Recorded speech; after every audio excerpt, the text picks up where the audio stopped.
നമസ്കാരം. ആ, വേദിയിലിരിക്കുന്നവരെ പരിചയപ്പെടുത്തേണ്ട ആവശ്യമില്ല. ആ, ബോബി അച്ഛനും നൗഷാദ്ക്കയും നമ്മളെ കൂടെയുണ്ട്. ആ, രണ്ടുപേരെയും കേൾക്കാൻ വേണ്ടി സാഗൂതം വന്ന ഓരോരുത്തരെയും ഈ പരിപാടിയിലേക്ക് ഹാർദവമായി സ്വാഗതം ചെയ്യാണ്. ആ, ഇതിൽ ഒരുപാട് സുഹൃത്തുക്കളെ നമുക്ക് കാണാൻ പറ്റുന്നുണ്ട്. വിളിച്ചു പറയാൻ, ആ, അറിയിക്കാൻ അധികം സമയമൊന്നും കിട്ടിയിട്ടുണ്ടായിരുന്നില്ല. നമ്മൾ ഈ പരിപാടിയിൽ നമ്മൾ ഉദ്ദേശിക്കുന്നത് ആ, നമ്മളുടെ ആ, ഉം, അച്ഛനും മാഷും കൂടെ എഴുതിയൊരു പുസ്തകമുണ്ട്, മുറിവേറ്റവർക്കുള്ള കഥകൾ. നിങ്ങൾ കണ്ടിട്ടുണ്ടാവും, ചിലരുടെയൊക്കെ കയ്യിൽ കണ്ടിട്ടുണ്ട്. എനിക്ക് ഈ പുസ്തകം വായിച്ചപ്പോൾ തോന്നിയിട്ടുള്ളത്, ആ, വേദനിക്കുന്ന മനുഷ്യരെ സഹായിക്കുന്ന മനുഷ്യരുടെ ഉള്ളിലെ നന്മകളുടെ ആഴമാണ്. അപ്പോൾ ഇതിനെക്കുറിച്ച് സംസാരിക്കാൻ രണ്ടുപേരും കൂടെ ഉണ്ട്. ഈ പരിപാടിയിൽ പങ്കെടുക്കുന്നവർ നമ്മളുടെ ഏർലി ഇൻ്റർവെൻഷൻ സെൻ്ററിലെ കുട്ടികളിലെ അമ്മമാർ, തണലിലെ ആളുകൾ, തണലിൽ നിന്ന് പുറത്തുള്ള എല്ലാവരും, നമ്മളുടെ ഈ ഒരു ഐഡിയോളജിയോട് അല്ലെങ്കിൽ ഈ ഒരു ആ, അവസ്ഥയോട് ചേർന്ന് നിൽക്കുന്ന, അനുഭാവം പുലർത്തുന്ന, സ്നേഹമുള്ള ഒരുപാട് മനുഷ്യർ ഇവിടെ കാണാൻ പറ്റുന്നുണ്ട്. അപ്പോൾ ഈ മുഖങ്ങൾ തന്നെയാണ് ഈ പരിപാടിയുടെ ആദ്യത്തെ വിജയം. അതുകൊണ്ട് ഞാൻ ഈ പരിപാടിയെക്കുറിച്ചോ അല്ലെങ്കിൽ ഈ പുസ്തകങ്ങളെ പറ്റിയോ കൂടുതൽ സംസാരിക്കുന്നില്ല. ഈ പുസ്തകത്തിൻ്റെ പ്രസാധകരും ഇവിടെയുണ്ട്, ബുക്ക് കഫേ. ഞാൻ ഈ പരിപാടിയിലേക്ക് നൗഷാദ് മാഷിയും അച്ഛനെയും വളരെ സ്നേഹത്തോടെ സ്വാഗതം ചെയ്യാണ്. കൂടെ ഇത് കേൾക്കാൻ വേണ്ടി വന്നിട്ടുള്ള നിങ്ങൾ ഓരോരുത്തരെയും ഈ പരിപാടിയിലെ കഥകളും വചനങ്ങളും സംസാരങ്ങളും ഒക്കെ ആയി നിങ്ങളെല്ലാവരും എൻഗേജ് ചെയ്ത് ഇരിക്കണമെന്ന് ഹൃദയത്തിൻ്റെ ഭാഷയിൽ ആഗ്രഹിക്കുകയാണ്. So thank you so much everyone for coming and attending this session. And mic is to Naushad ക. ബഹുമാന്യനായ ബോബേച്ചൻ, വേപ്പറ്റ സുഹൃത്തുക്കളെ, നിങ്ങളെല്ലാവരെയും ഇവിടെ കാണുന്നതിൽ വലിയ സന്തോഷമുണ്ട്. ഈ പുസ്തകമായിട്ട് ബന്ധപ്പെട്ട് മെറ്റാവേവ്സിൻ്റെ ആസിഫാണ് ഇങ്ങനെ ഒരു പ്രോഗ്രാം കൺസീവ് ചെയ്തത്. അപ്പോൾ തന്നലുമായിട്ട് കോർഡിനേറ്റ് ചെയ്ത് ഇതിനെ ചെയ്യാം എന്ന് വിചാരിച്ചു. ഈ പുസ്തകം മുറിവേറ്റവർക്കുള്ള കഥകൾ എന്നാണ് ഇതിൻ്റെ പേര് എന്ന് ഫസ്റ്റ് നെയിം ഇപ്പോൾ സംസാരിച്ചപ്പോൾ പറഞ്ഞു. ഈ പുസ്തകത്തിനെ കുറിച്ച് ഏറ്റവും സന്തോഷമുള്ള കാര്യങ്ങളിലൊന്ന് ഞാൻ പലപ്പോഴും പറയാറുള്ളതാണ്, ബോബി അച്ഛൻ്റെ അവതാരിക ഇതിനുണ്ട് എന്നുള്ളതാണ്.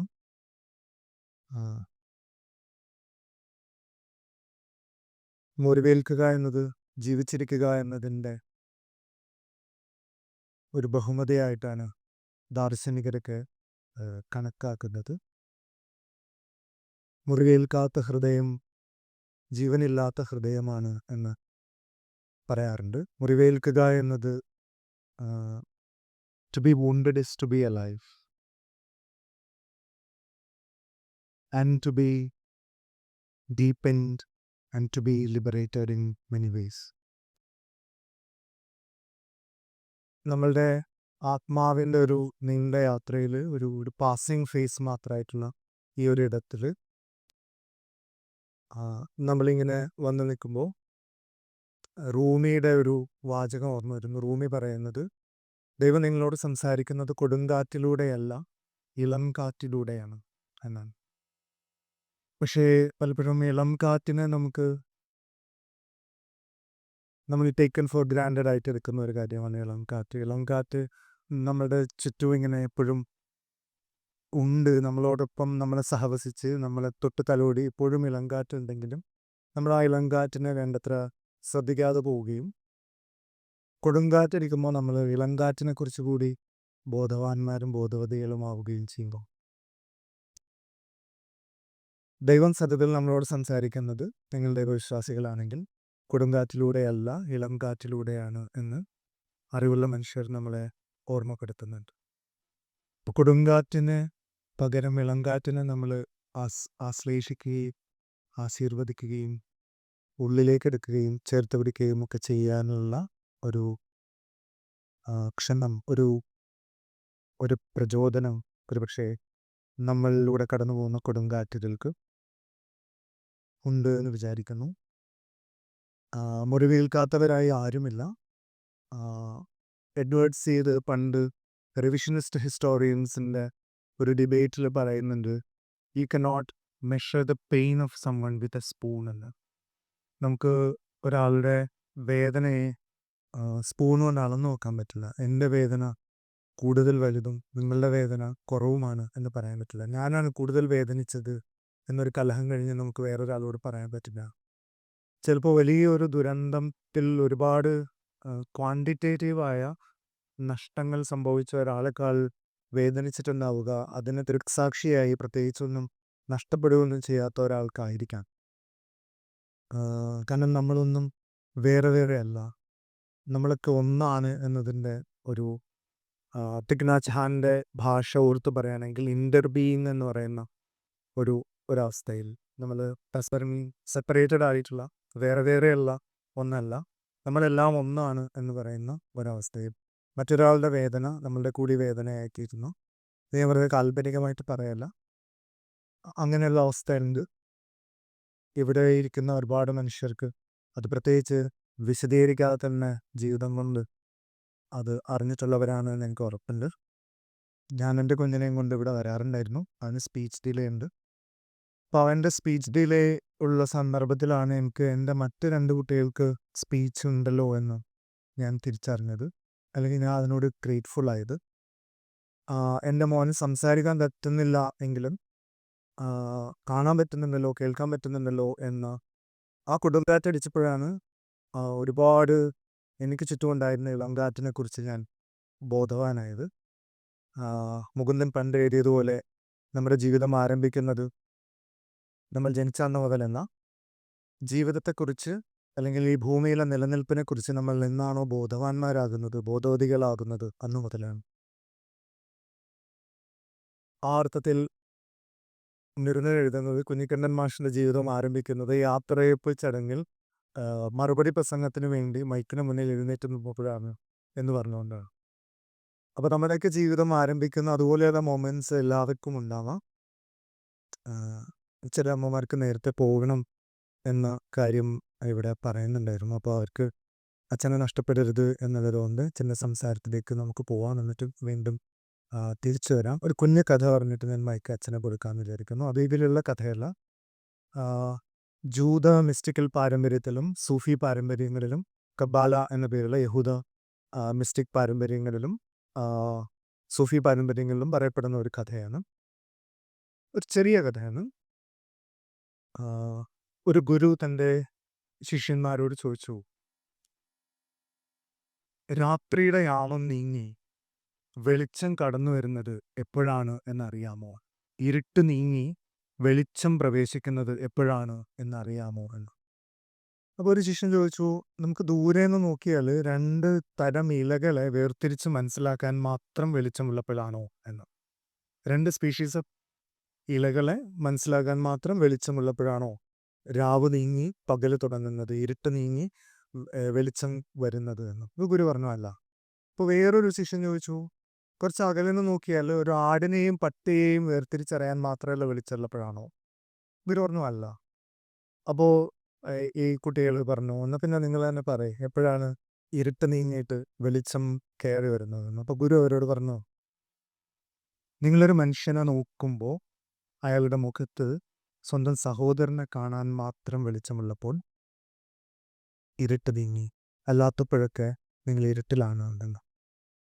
രാംനാരായണൻ്റെ ആൾക്കൂട്ട കൊലപാതകത്തിൻ്റെ പശ്ചാത്തലത്തിൽ നീ ബംഗ്ലാദേശിയല്ലേ എന്ന് ചോദിച്ച് ദലിതനായ പാവപ്പെട്ട ഒരു മനുഷ്യനെ നമ്മുടെ നാട്ടിൽ തല്ലിക്കൊന്നതിൻ്റെ ഒരു പശ്ചാത്തലത്തിൽ ഈ പ്രസ്താവന ഭയങ്കര പ്രധാനപ്പെട്ടതാണ് എന്ന് ഞാൻ വിചാരിക്കുന്നു. ഒരു മനുഷ്യനെ കാണുമ്പോൾ അയാളുടെ വംശീയതയോ അയാളുടെ നിറമോ അയാളുടെ ജാതിയോ അയാളുടെ മതമോ അയാളുടെ ദേശമോ മറ്റ് ഐഡൻറ്റിറ്റി മാർക്കേഴ്സിനൊക്കെ അപ്പുറത്ത് അയാളിൽ നമ്മുടെ സഹോദരനെ കാണാൻ, നമ്മുടെ സഹോദരിയെ കാണാനാവുമ്പോൾ നമ്മൾ വെളിച്ചത്തിലാണ്, അല്ലാത്തപ്പോഴൊക്കെ നമ്മൾ ഇരുട്ടിലാണ് എന്ന് ഓർമ്മപ്പെടുത്തിക്കൊണ്ട് സ്നേഹാദരങ്ങളോടെ ഒരുപാട് ഗ്രാറ്റിറ്റ്യൂഡോടെ ചാരിതാർത്ഥ്യത്തോടെ അച്ഛന്, പ്രിയപ്പെട്ട ബോബി അച്ഛന് മൈക്ക് കൈമാറും. ഈ ഒരു പുസ്തകത്തിൻ്റെ പശ്ചാത്തലത്തിലാണ് നമ്മളിങ്ങനെ ഒരുമിച്ച് കൂടിയിരിക്കുന്നത്. The best form of art is to love people എന്ന് പറയുന്നത് വിൻസെൻ്റ് വാൻ ഗോക്കാണ്. എല്ലാ കലയുടെയും ഏറ്റവും ഭംഗിയുള്ള തലം ഈ മനുഷ്യരെ സ്നേഹിക്കുക എന്ന് പറഞ്ഞ സംഭവമാണ്. വാൻ ഗോക്കിനെ കുറിച്ചൊരു ആർട്ടിക്കിൾ ഇതിനകത്തുണ്ട്. ഈ മനുഷ്യൻ പൊടി വരേണ്ടൊരു സംഭവമുണ്ട്. അത് നാളെ ക്രിസ്മസാണ്. പക്ഷേ ഇയാളൊരു മൈനിൽ ഇങ്ങനെ അവിടുത്തെ ഒരു പള്ളിയുടെയൊക്കെ ഉത്തരവാദിത്വം എടുത്തുകൊണ്ട് കുറച്ചാളുണ്ടായിരുന്നു. ശനിയാഴ്ച വൈകുന്നേരമാണ് ഈ തിരുവത്താഴ കുർബാന നമ്മുടെ കുർബാനയുടെയൊക്കെ ഒരു രീതി. ഒറ്റാളില്ല, ഈ മനുഷ്യൻ മാത്രമേ ഉള്ളൂ. പിറ്റേ ദിവസം പിറ്റേ ശനിയാഴ്ച ഈ മനുഷ്യൻ ഇങ്ങനെ ഒറ്റയ്ക്ക് അവിടെ തൻ്റെ പള്ളിമുറി ഇരിക്കുമ്പോഴേക്ക് ഒരു കുട്ടി വന്നിട്ട് പറഞ്ഞു, നമുക്ക് ഈ ഖനിക്ക് കാണണ്ടേ. രണ്ടുപേരും കൂടി ഇങ്ങനെ കുട്ടിയാഴ്ച യാത്ര ചെയ്തു. സന്ധ്യയായി. ഈ പറഞ്ഞ തിരുവത്താഴ ശുശ്രൂഷയുടെ നേരമായി. കുർബാനയ്ക്ക് മടങ്ങി വന്നു. ഈ തിരുവത്താഴ ശുശ്രൂഷ ആരംഭിക്കുമ്പോൾ ഇയാൾ ശ്രദ്ധിച്ചു, ആരെങ്കിലും നോക്കുന്നുണ്ട്. പിന്നെ കുറച്ച് കഴിയുമ്പോൾ പള്ളിക്കകത്തേക്ക് ഇങ്ങനെ മനുഷ്യൻ വന്നുകൊണ്ടിരിക്കുക. കുറച്ച് കഴിയുമ്പോൾ വിൻഡോസിൻ്റെ ഒക്കെ അടുത്ത് വരെ മനുഷ്യൻ ഇപ്പോൾ എന്താ. ഈ ഒരു വ്യത്യാസത്തിന് കാരണം അയാൾക്ക് എന്താണെന്ന് പിടുത്തം കിട്ടുന്നില്ല. പള്ളി നിറയെ ആളാ. അങ്ങനെ പള്ളിയും ഒരു തിരിച്ചു വന്നിട്ട് തൻ്റെ ആ ഒരു തിരുവസ്ത്രമൊക്കെ ഈ മനുഷ്യൻ അഴിച്ചു മാറ്റി നിൽക്കുമ്പോൾ ഇയാൾ കണ്ണടിയിൽ തൻ്റെ രൂപം ശ്രദ്ധിച്ചു. ഒരു ദിവസം മുഴുവൻ ഇങ്ങനെ വെയിലുകൊണ്ട് ഈ പൊടിയുടെയും ചേറിൻ്റെ ഇടയിലൂടെ ഈ കൈയൂടെ സഞ്ചരിച്ച് ഇപ്പോൾ ഇയാളുടെ ഫീച്ചേഴ്സ് എന്നൊക്കെ പറയുന്നത് മറ്റൊരു ഖനിത്തൊഴിലുണ്ട്. അയാൾക്കുണ്ടായൊരു വ്യത്യാസമാണ് വാസ്തവത്തിൽ ഇത്രയും മനുഷ്യൻ അയാളിലേക്ക് ആകർഷിച്ചത്, അടുപ്പിച്ചത്. അങ്ങനെ ചില പശ്ചാത്തലമൊക്കെ ഉള്ളതുകൊണ്ടായിരിക്കും ഈ മനുഷ്യൻ ഇങ്ങനെ പറയുന്നത്, ഇങ്ങനെ മനുഷ്യരെ സ്നേഹിക്കുകയാണ് ശരിയായ കല. അതിനെ ശരിവെക്കുന്നൊരു പുസ്തകമാണിത്. നമ്മളിവിടെ ദുഃഖത്തെക്കുറിച്ച് പറയുമ്പോഴും മുറിവേൽക്കുറിച്ച് പറയുമ്പോഴും ഒരാശയമല്ല ഇത്. ഇങ്ങനെ കൃത്യമായിട്ട് വലിയ കനമുള്ള മനുഷ്യർ അവിടെ ഇരിക്കുന്നത്. അതുകൊണ്ട് തന്നെ ഈ സംഭാഷണം എങ്ങോട്ട് പോകണതിനെ കുറിച്ച് പോലും എനിക്ക് കാര്യമായ ധാരണയില്ല. ഇപ്പം നൗഷാദ് സൂചിപ്പിച്ചാണ് 5 മണിക്ക് അമ്മമാർക്ക് കുഞ്ഞുങ്ങളുമായിട്ട് പോകണം. നമ്മൾ ഈ ദുഃഖത്തെക്കുറിച്ചും വിഷമത്തെക്കുറിച്ചും ഒക്കെ കഥ പറഞ്ഞുകൊണ്ടിരിക്കുമ്പോഴും ഈ കുഞ്ഞുങ്ങളുമായിട്ട് മടങ്ങിപ്പോകുന്ന അമ്മമാരുടെ ഉള്ളിലേറ്റ് വാങ്ങുന്ന അത്രയും ഭാരം ചിലപ്പോൾ ഇത്രയും സംഭാഷണങ്ങൾ പങ്കുചേരുന്ന ആർക്കും ഉണ്ടാവത്തില്ല, അല്ലേ? അതുകൊണ്ട് തന്നെ ഇതൊരു സാഹിത്യ സംഭാഷണമായിട്ടൊന്നും കണക്കാക്കുന്നില്ല. നൗഷാദ് കുറച്ചു കാലമായിട്ട് ഇങ്ങനെ മനുഷ്യന്റെ പെയിൻ അഡ്രസ് ചെയ്യുന്നുണ്ട്. പെയിൻ എങ്ങനെ റിലീവ് ചെയ്യാൻ പറ്റുക എന്നുള്ളതിനെ കുറിച്ചുള്ള ആശങ്കപ്പെട്ടു പോയ മനുഷ്യർ എല്ലായിടത്തും ഉണ്ട്. ആദ്യമായിട്ട് നമ്മുടെ ഗുരുക്കന്മാരൊക്കെ അതിൽ പെട്ടുപോയ മനുഷ്യർ, ബുദ്ധ ആയാലും ക്രൈസ്റ്റ് ആയാലും ഒക്കെ ഇങ്ങനെ എങ്ങനെ ബുദ്ധയൊക്കെ പറയുന്ന സംഭവം ഉണ്ട്, വേദന നമുക്ക് ഒഴിവാക്കാൻ പറ്റത്തില്ല, but to suffer or not നമ്മളുടെ ഒരു ഒരു ഭംഗിയായ ഒരു സംഭവം. ഇങ്ങനെ വേദന ഒഴിവാക്കാൻ പറ്റത്തില്ല, പക്ഷെ സഹിക്കണോ വേണ്ടെന്നുള്ളത് തീരുമാനിക്കുന്നത് നമ്മളാണെന്നൊക്കെ പറയുന്ന ചില കാര്യങ്ങളൊക്കെ ഉണ്ട്.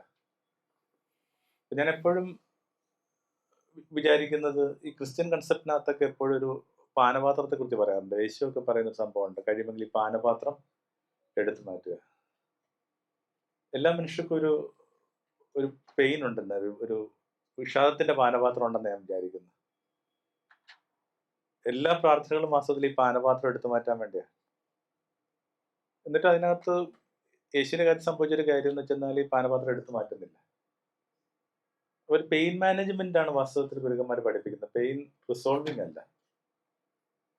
അതിനകത്തുള്ള ചില തെളിഞ്ഞും പറഞ്ഞുമൊക്കെ ഉള്ള നിരീക്ഷണങ്ങൾ ഇതിനകത്തുണ്ട്. എനിക്ക് നൗഷാദ് കുറച്ചുകൂടി ആർട്ടിക്കുലേറ്റ് ചെയ്ത് പറയാൻ പറ്റുമെന്ന് തോന്നുന്നു. കാരണം ഇതിനകത്ത് ഒത്തിരി കാര്യങ്ങൾ വരുന്നുണ്ട്, മെറ്റഫേഴ്സും ഈ പറഞ്ഞ കഥകളും ഒക്കെ വരുന്നുണ്ട്. അതിനകത്തുനിന്ന് ചിലപ്പോൾ എക്സ്ട്രാക്ട് എടുക്കാൻ പറ്റുന്ന ഒരു പെയിൻ മാനേജ്മെന്റ് എങ്ങനെയായിരിക്കും എന്നുള്ളതിനെ കുറിച്ചൊക്കെ ഒന്ന് നൗഷാദ് പറയുന്നത് ചിലപ്പോൾ ഇതുമായിട്ട് നിരന്തരം ബന്ധപ്പെട്ടുകൊണ്ടിരിക്കുന്ന ഒരാളെന്ന നിലയിൽ നല്ലതാണെന്ന് ഞാൻ വിചാരിക്കുന്നു. എനിക്കറിയാവുന്നൊരു 3 കാര്യങ്ങൾ ഞാൻ പെട്ടെന്ന് പറഞ്ഞ് അവസാനിപ്പിക്കാം. ഇങ്ങനെ നമുക്കൊരു ഏതെങ്കിലും ഒരു ഘട്ടത്തിൽ വെച്ച് നമുക്കൊരു പെയിൻ അഡ്രസ് ചെയ്തേ പറ്റൂ. പിന്നെ അതിന് മുമ്പിലുള്ളൊരു 3 വഴി എന്ന് പറയുന്നത് ഇങ്ങനെ പൊതുവെ പറയുന്നത് ഒന്ന് ഹോൾഡ് ഇറ്റ് എന്നുള്ള. മദ്യപിക്കുന്ന ഒരു മനുഷ്യനെ എടുത്തു കഴിഞ്ഞാൽ കറക്റ്റായിട്ട് മനസ്സിലായി. ഇങ്ങനെ അയാളുടെ ഒരു ചില്ലുപാത്രത്തിന് മുമ്പിൽ ഇങ്ങനെ കുറച്ചു നേരം ഇങ്ങനെ നോക്കിയിരിപ്പുണ്ട്. ഇത്തിരി ഒരു അവനവൻ അനുഭവിക്കുന്ന പെയിനകത്ത് നിന്ന് ഡിറ്റാച്ച് ആയാൽ നല്ലതായിരിക്കും. അതെനിക്ക് തോന്നുന്നു വളരെ പ്രധാനപ്പെട്ടാണ്. ഒരു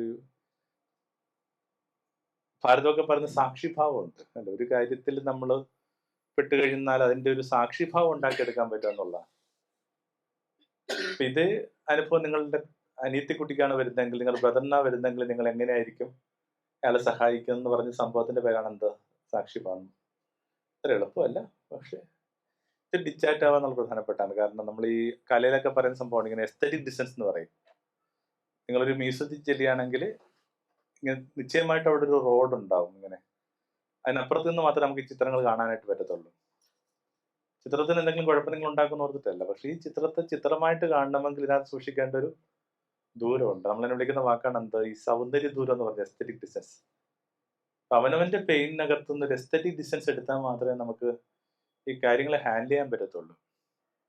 അല്ലെങ്കിൽ നമ്മൾ അതിന്റെ പാർട്ടിസിപ്പന്റ് എന്ന നിലയിൽ ഭയങ്കരമായിട്ട് സഫർ ചെയ്യുന്ന വിചാരിക്കുക.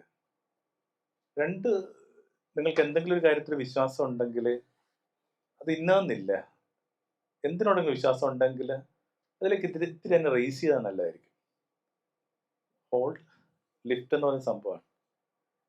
ഇത് അവനവൻ പാർക്കുന്ന ലോകവുമായിട്ട് മാത്രം ബന്ധപ്പെട്ട ഈ കാര്യങ്ങളെയൊക്കെ നമ്മൾ കാണാൻ തുടങ്ങിക്കഴിഞ്ഞാൽ നമുക്ക് നമ്മുടെ മീതെ വലിയ ബുദ്ധിമുട്ട് തോന്നും.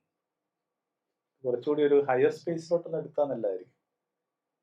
അതിങ്ങനെ ഫെയ്ത്ത്, വിശ്വാസം, ഈശ്വരൻ എന്ന് മാത്രമല്ല ഞാൻ ട്രാൻസെൻഡന്റ് സംഭവമുണ്ട്. നമ്മൾ മാത്രമല്ല ഈ ഭൂമി ജീവിച്ചതല്ലേ, എത്ര കോടി മനുഷ്യർ ജീവിച്ചുകൊണ്ടിരിക്കുന്നു, എത്ര കോടി മനുഷ്യർ സ്ട്രഗിൾ ചെയ്തുകൊണ്ടിരിക്കുന്നു, എത്ര കോടി മനുഷ്യർ വീണു പോകുന്നു. അപ്പൊ അതിനൊക്കെ മീതിയായിട്ടൊരു അപാരത തലമുണ്ട്.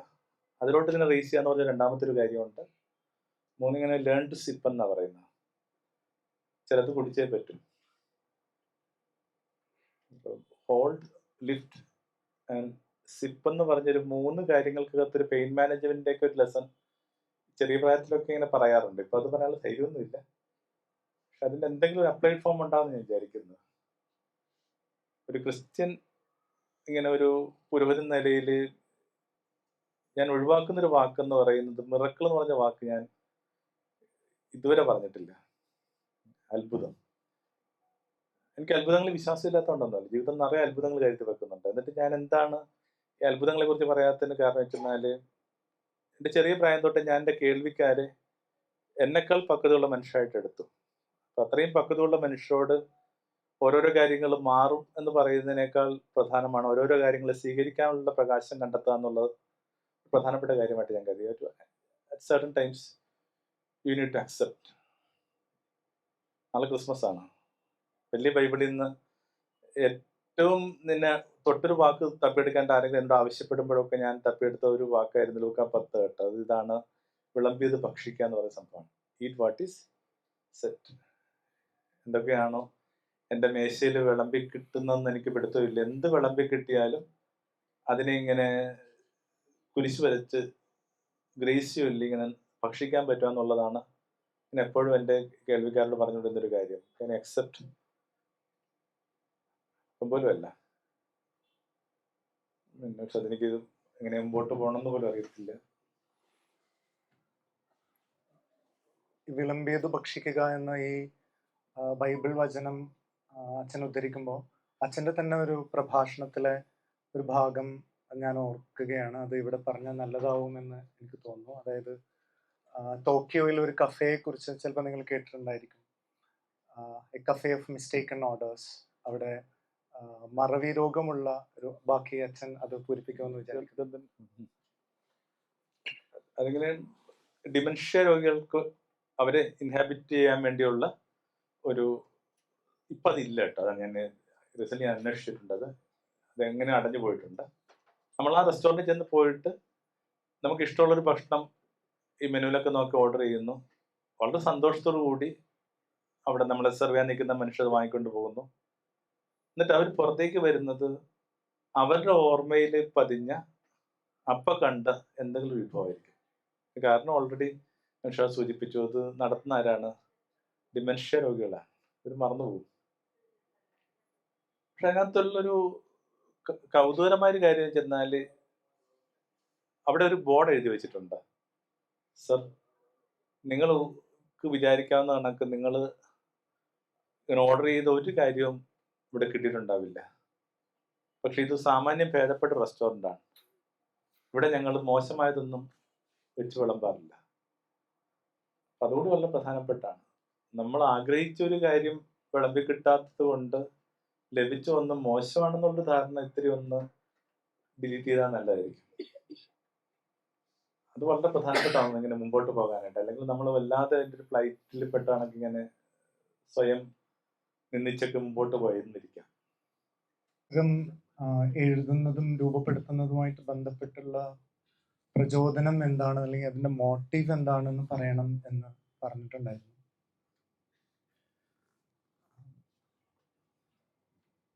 ഇത് ഒറിജിനലായ പുസ്തകമല്ല. ഈ പുസ്തകം കിട്ടിയിട്ടുള്ള ആളുകൾക്ക് അറിയാവുന്ന പോലെ ഇതൊരു പുനരാഖ്യാനമാണ്. Love stories of a different kind എന്ന പേരിൽ മലേഷ്യയിലെ പെനാങ്ങിലുള്ള കൺസ്യൂമർ അസോസിയേഷൻ ഓഫ് പെനാങ് എന്ന പേരുള്ള ഒരു തേർഡ് വേൾഡ് നെറ്റ്വർക്കൊക്കെ, തേർഡ് വേൾഡിലെ പലതരത്തിലുള്ള പ്രത്യേകിച്ചും പരിസ്ഥിതിയുടെ പേരിലുള്ള പ്രതിരോധ പ്രവർത്തനങ്ങളും കൺസ്യൂമർ റൈറ്റ്സിന് വേണ്ടിയിട്ടൊക്കെ പ്രവർത്തിച്ചുകൊണ്ടിരിക്കുന്ന ഒരു ഓർഗനൈസേഷൻ ഉണ്ട്. അതിന് വളരെ വിഷണറി ആയിട്ടുള്ള ഒരു ഫൗണ്ടറും ലീഡറും ഉണ്ടായിരുന്നു. 2017 മരിച്ചു. മലേഷ്യയിൽ പോയ സമയത്ത് അദ്ദേഹത്തിനെ കാണാനുള്ള അവസരം ഉണ്ടായി. അങ്കിൾ ഇദ്രീസ് എന്നാണ് അദ്ദേഹത്തിൻ്റെ പേര്. അദ്ദേഹത്തിൻ്റെ ടീം കുറേ പുസ്തകങ്ങൾ, അധികം കൺസ്യൂമർ റൈറ്റ്സും എൻവയോൺമെന്റൽ ആക്ടിവിസം ഒക്കെ ആയിട്ട് ബന്ധപ്പെട്ട പുസ്തകങ്ങളാണ്. എന്ന് പറഞ്ഞു കഴിഞ്ഞാൽ പ്രകടമായ രാഷ്ട്രീയ പുസ്തകങ്ങളാണ്. ആ കൂട്ടത്തിൽ അവർ പുറത്തിറക്കിയ അതിനോട് ഒരു ഓഡ് വൺ ഔട്ട് ആയിട്ട് തോന്നുന്ന ഒരു പുസ്തകമാണ് ഈ love stories of a different kind എന്ന് പറയുന്ന ഒരൊറ്റ പുസ്തകമല്ല, കുഞ്ഞു പുസ്തകങ്ങളുടെ ഒരു പരമ്പരയാണ്. 4 ബുക്ക്ലെറ്റ്സ് ഉള്ള ഒരു സീരീസാണ് അത്. ക്ലോഡ് അൽവാരിസും അങ്കിൾ ഇദ്രീസും നല്ല ഫ്രണ്ട്സ് ആയതുകൊണ്ട് അദ്ദേഹത്തിൻ്റെ ഗോവ ഫൗണ്ടേഷൻ്റെ ബുക്ക് ഷോപ്പിൽ മാപ്പുസയിൽ അത് വിൽക്കുന്നുണ്ടായിരുന്നു. അപ്പം അങ്ങനെ നമ്മൾ കോഴിക്കോട് അതർ ബുക്സ് തുടങ്ങിയ സമയത്ത് പുസ്തകങ്ങൾ എടുക്കാൻ വേണ്ടി പോയ സമയത്താണ് ഈ പുസ്തകം ശ്രദ്ധയിൽപ്പെടുകയും അങ്ങനെ കണ്ട മാത്രയിൽ തന്നെ സ്വാഭാവികമായി അതിനോട് കൗതുകം തോന്നി. Love stories of a different kind, അസാധാരണമായ സ്നേഹത്തിൻ്റെ കഥകളാണ്, അസാധാരണമായ ത്യാഗസന്നദ്ധതയുടെ കഥകളാണ്, സാധാരണമായ കരുണയുടെ കഥകളാണ്, മുറിവുണക്കുന്ന കഥകളാണ്. അപ്പോൾ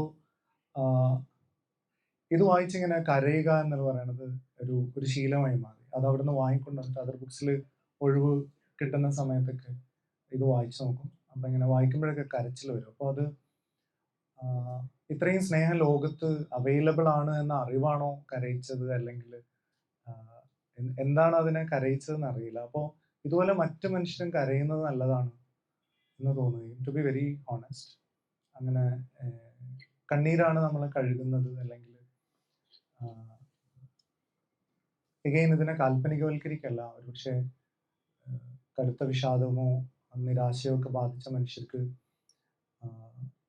ഇത് ചിലപ്പോൾ അന്യായമായി തോന്നാം. പക്ഷെ അപ്പോഴും ജിബ്രാനൊക്കെ പറയുന്ന പോലെ നമ്മളുടെ ആത്മാവിൽ എത്ര ആഴത്തിൽ ദുഃഖം കൊത്തിവെച്ചിരിക്കുന്നുവോ അത്രയും നന്നായി ആനന്ദം നമുക്ക് ഉൾക്കൊള്ളാനാവും, ആനന്ദം നമുക്ക് ആസ്വദിക്കാനാവും എന്ന് പറയുന്ന ഒരർത്ഥത്തിൽ കോമഡിയേക്കാൾ ട്രാജഡിയാണ് സാഹിത്യ ചരിത്രത്തെ നോക്കിക്കഴിഞ്ഞാൽ തന്നെ ക്ലാസിക്കുകളായിട്ട് നമ്മൾ വാഴ്ത്തുന്നത് എന്ന അർത്ഥത്തിൽ നമ്മുടെ ആത്മാവിനോട് കൂടുതൽ ചേർന്ന് നിൽക്കുന്ന ഭാവം ശോകമാണ് എന്ന അർത്ഥത്തിൽ നമ്മളെ സാന്ത്വനിപ്പിക്കാനും സമാധാനിപ്പിക്കാനും പ്രതീക്ഷ തരാനും കഴിയുന്ന എന്തോ ഒന്ന് ഈ ഇത്തരം കഥകളിൽ, ആ പുസ്തകത്തിലുള്ള കഥകൾ എല്ലാം ഉപയോഗിച്ചിട്ടില്ല. അതിൽ കഥ മാത്രമല്ല, അതിൽ കവിതകളും പലതരത്തിലുള്ള കാര്യങ്ങളുണ്ട്. അതിൽ നിന്ന് നമുക്ക് പ്രസക്തമാണെന്ന് തോന്നിയ കഥകളും പിന്നെ മറ്റ് ഉറവിടങ്ങളിൽ നിന്നുള്ള കഥകളും ഉപയോഗിച്ചിട്ടുണ്ട്. ദാമ്പത്യം, പ്രണയം, ശേഷി പരിമിതരായ അല്ലെങ്കിൽ അംഗപരിമിതരായ അല്ലെങ്കിൽ ഡിസബിലിറ്റി ഉള്ള മനുഷ്യരുടെ പലതരത്തിൽ യുദ്ധം കൊണ്ടാവാം, അല്ലെങ്കിൽ മറ്റ് സാഹചര്യങ്ങൾ കൊണ്ടാവാം. പിന്നെ രാഷ്ട്രീയമായ അസാധാരണമായ രാഷ്ട്രീയ ബോധത്തിന്റെ, നീതിബോധത്തിന്റെ, പിന്നെ നമ്മൾ പൊതുവെ അന്യരും അപരിചിതരുമായി കാണുന്ന മനുഷ്യർക്കിടയിൽ പെട്ടെന്ന് രൂപപ്പെടുന്ന കണക്ഷന്റെ, ബന്ധങ്ങളുടെ, അവർ കാണിക്കുന്ന അസാധാരണമായ പ്രത്യേകിച്ച് ഉപാധികളൊന്നുമില്ലാത്ത, പ്രത്യേകിച്ച് പ്രതീക്ഷകളൊന്നുമില്ലാത്ത സ്നേഹത്തിന്റെ, ഇങ്ങനെ പലതരത്തിലുള്ള കഥകളായിരിക്കണം അതിൻ്റെ അകത്ത് വരുന്നത് എന്ന ഒരു ക്യൂറട്ടോറിയൽ താല്പര്യം ഉണ്ടായിരുന്നു. അപ്പോൾ ഇങ്ങനെ അധ്യാപനം, ഫാമിലി, ഇങ്ങനെ പൊതുവെ മനുഷ്യരെ തകർത്ത് കളയുന്ന അല്ലെങ്കിൽ മനുഷ്യർക്ക് ട്രോമ ഉണ്ടാക്കുന്ന പലതരം സ്പേസസ് ഉണ്ടല്ലോ, മനുഷ്യരെ ദ്രോഹിച്ച് കളയുന്ന. അപ്പോൾ പലതരം ഇൻസ്റ്റിറ്റ്യൂഷൻസ് ഉണ്ട്. അപ്പോൾ അത്തരം ഇൻസ്റ്റിറ്റ്യൂഷൻസിനെ പശ്ചാത്തലമാക്കിയിട്ടുള്ള കഥകൾ ആയിക്കോട്ടെ എന്ന ഒരു വിചാരം എവിടെയോ ഉണ്ടായിരുന്നു. അങ്ങനെ എല്ലാ ഇൻസ്റ്റിറ്റ്യൂഷൻസിനെയും റെപ്രസെന്റ് ചെയ്യുന്ന കഥകൾ ഇതിലുണ്ട് എന്നൊന്നും അല്ല പറയുന്നത്. അങ്ങനെ ഒരു ചിന്ത ഈ പുസ്തകത്തിലെ കഥകളെ രൂപപ്പെടുത്തുമ്പോൾ അല്ലെങ്കിൽ തിരഞ്ഞെടുക്കുമ്പോൾ ഉണ്ടായിരുന്നു. പാരന്റിങ്, ഫാമിലി, കലാമിറ്റീസ്, അപകടങ്ങൾ, ഇങ്ങനെയൊക്കെയുള്ള സാഹചര്യങ്ങൾ. അപ്പോൾ കഥകളാണ് നമ്മളെ കണക്ട് ചെയ്യുന്നത്. പഴയ ഒരു അമേരിക്കൻ ഫിലോസഫർ പറയുന്നുണ്ട്, the universe is not made of atoms, it's made of stories എന്ന്. പ്രപഞ്ചം കണികകളാലല്ല നിർമ്മിതമായിരിക്കുന്നത്, കഥകളാലാണ്. നമ്മൾ കേട്ട കഥകളാണ് നമ്മൾ. ജൂഡിത്ത് ലിബർമാൻ എന്ന് പേരുള്ള ഒരു ഫ്രഞ്ച് സ്റ്റോറി ടെല്ലർ ഉണ്ട് ഇസ്താംബുളിൽ. അവർ പറയാറുണ്ട്, if you want to change the world, change the stories people listen to. നിങ്ങൾക്ക് ഈ ലോകത്തെ മാറ്റണമെങ്കിൽ ഈ ലോകം കേൾക്കുന്ന കഥകളെ മാറ്റിയാൽ മതി. അപ്പോൾ നമുക്ക് ആശ്വാസം തരുന്ന, പ്രതീക്ഷ തരുന്ന കഥകൾ എന്ന വ്യാജമായ പ്രതീക്ഷയല്ല, ഉള്ളു പൊള്ളയായ മോട്ടിവേഷൻ സ്പീച്ച് അല്ല.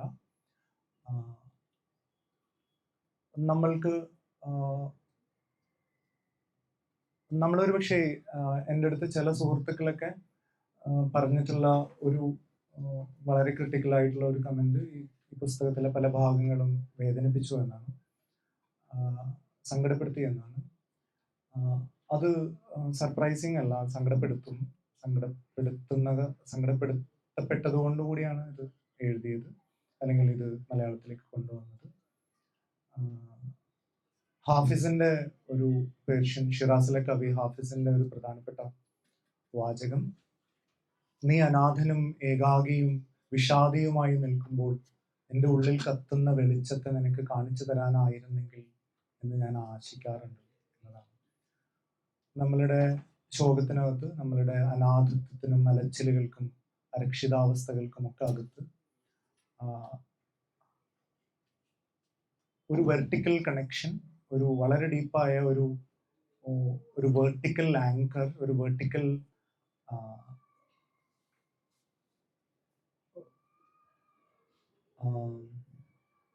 ഗ്രൗണ്ടിങ് സംഭവിക്കുന്നുണ്ട് എന്ന് ഞാൻ വിചാരിക്കുന്നു.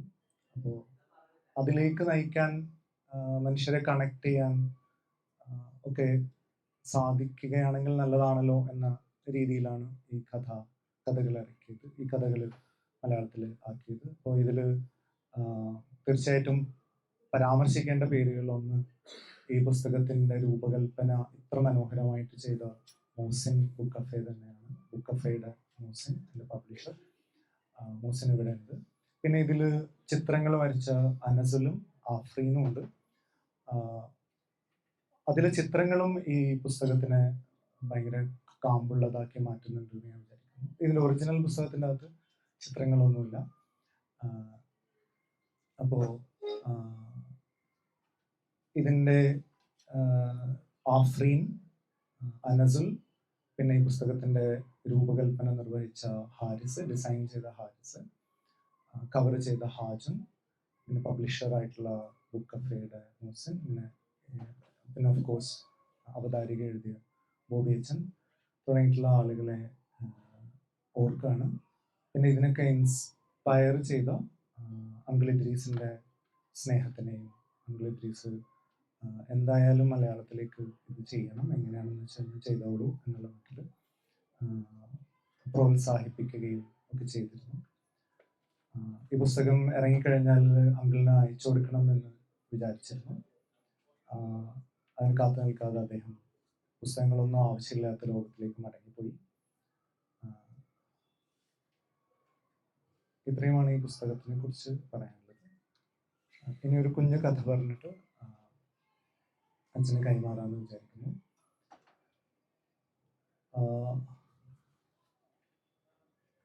ഒരു ആശുപത്രിയിൽ ഒരു ICUവിൻ്റെ അകത്ത്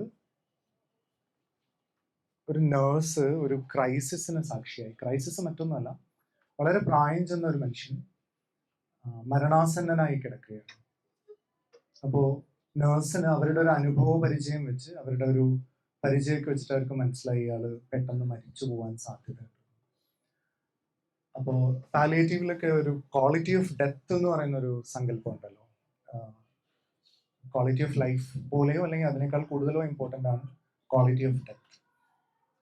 അപ്പൊ ഈ നേഴ്സ് നോക്കുമ്പോൾ ഇയാൾ ഒറ്റക്കാണ്, ഇയാൾ മരണാസന്നനായിട്ടുണ്ട്. അപ്പൊ നേഴ്സിന് പെട്ടെന്ന് ഓർമ്മ വന്നു, ഇയാളുടെ മകൻ എപ്പോഴും പുറത്ത് വരാന്തയിൽ ഇരിക്കാറുണ്ട്. അപ്പം നേഴ്സ് ഓടി ചെന്നിട്ട് വാതിൽ തുറന്ന് നോക്കി ICUവിൻ്റെ. അപ്പൊ അവിടെ ഈ പയ്യനെ ഇരിക്കുന്നുണ്ട്, അവൻ ഇങ്ങനെ മൊബൈൽ നോക്കിയിരിക്കുന്നു. അപ്പോൾ നേഴ്സ് പറഞ്ഞു, അച്ഛന് തീരെ വയ്യ, ഒന്ന് വന്ന് അടുത്തിരിക്കാമോ, നല്ല സുഖമില്ലേ, വളരെ ക്രിട്ടിക്കൽ കണ്ടീഷനാണ്, വരാമോ എന്ന് വെച്ചു. അപ്പൊ അയാൾ പെട്ടെന്ന് മൊബൈൽ ഫോണൊക്കെ എടുത്ത് വെച്ച് ഓടി വന്നിട്ട് അച്ഛൻ്റെ അടുത്തിരുന്നു. ഈ പ്രായമായ മനുഷ്യൻ ഇങ്ങനെ കൈയൊക്കെ നീട്ടി. അപ്പൊ ഇദ്ദേഹം കൈ പിടിച്ചു, കൈയൊക്കെ നെഞ്ചിലോട് ചേർത്ത് വെച്ചു, കണ്ണീരൊക്കെ തുടച്ചു കൊടുത്തു. അപ്പൊ ഇയാള് അവസാന ശ്വാസം എടുത്തു, ഇയാള് മരിച്ചുപോയി.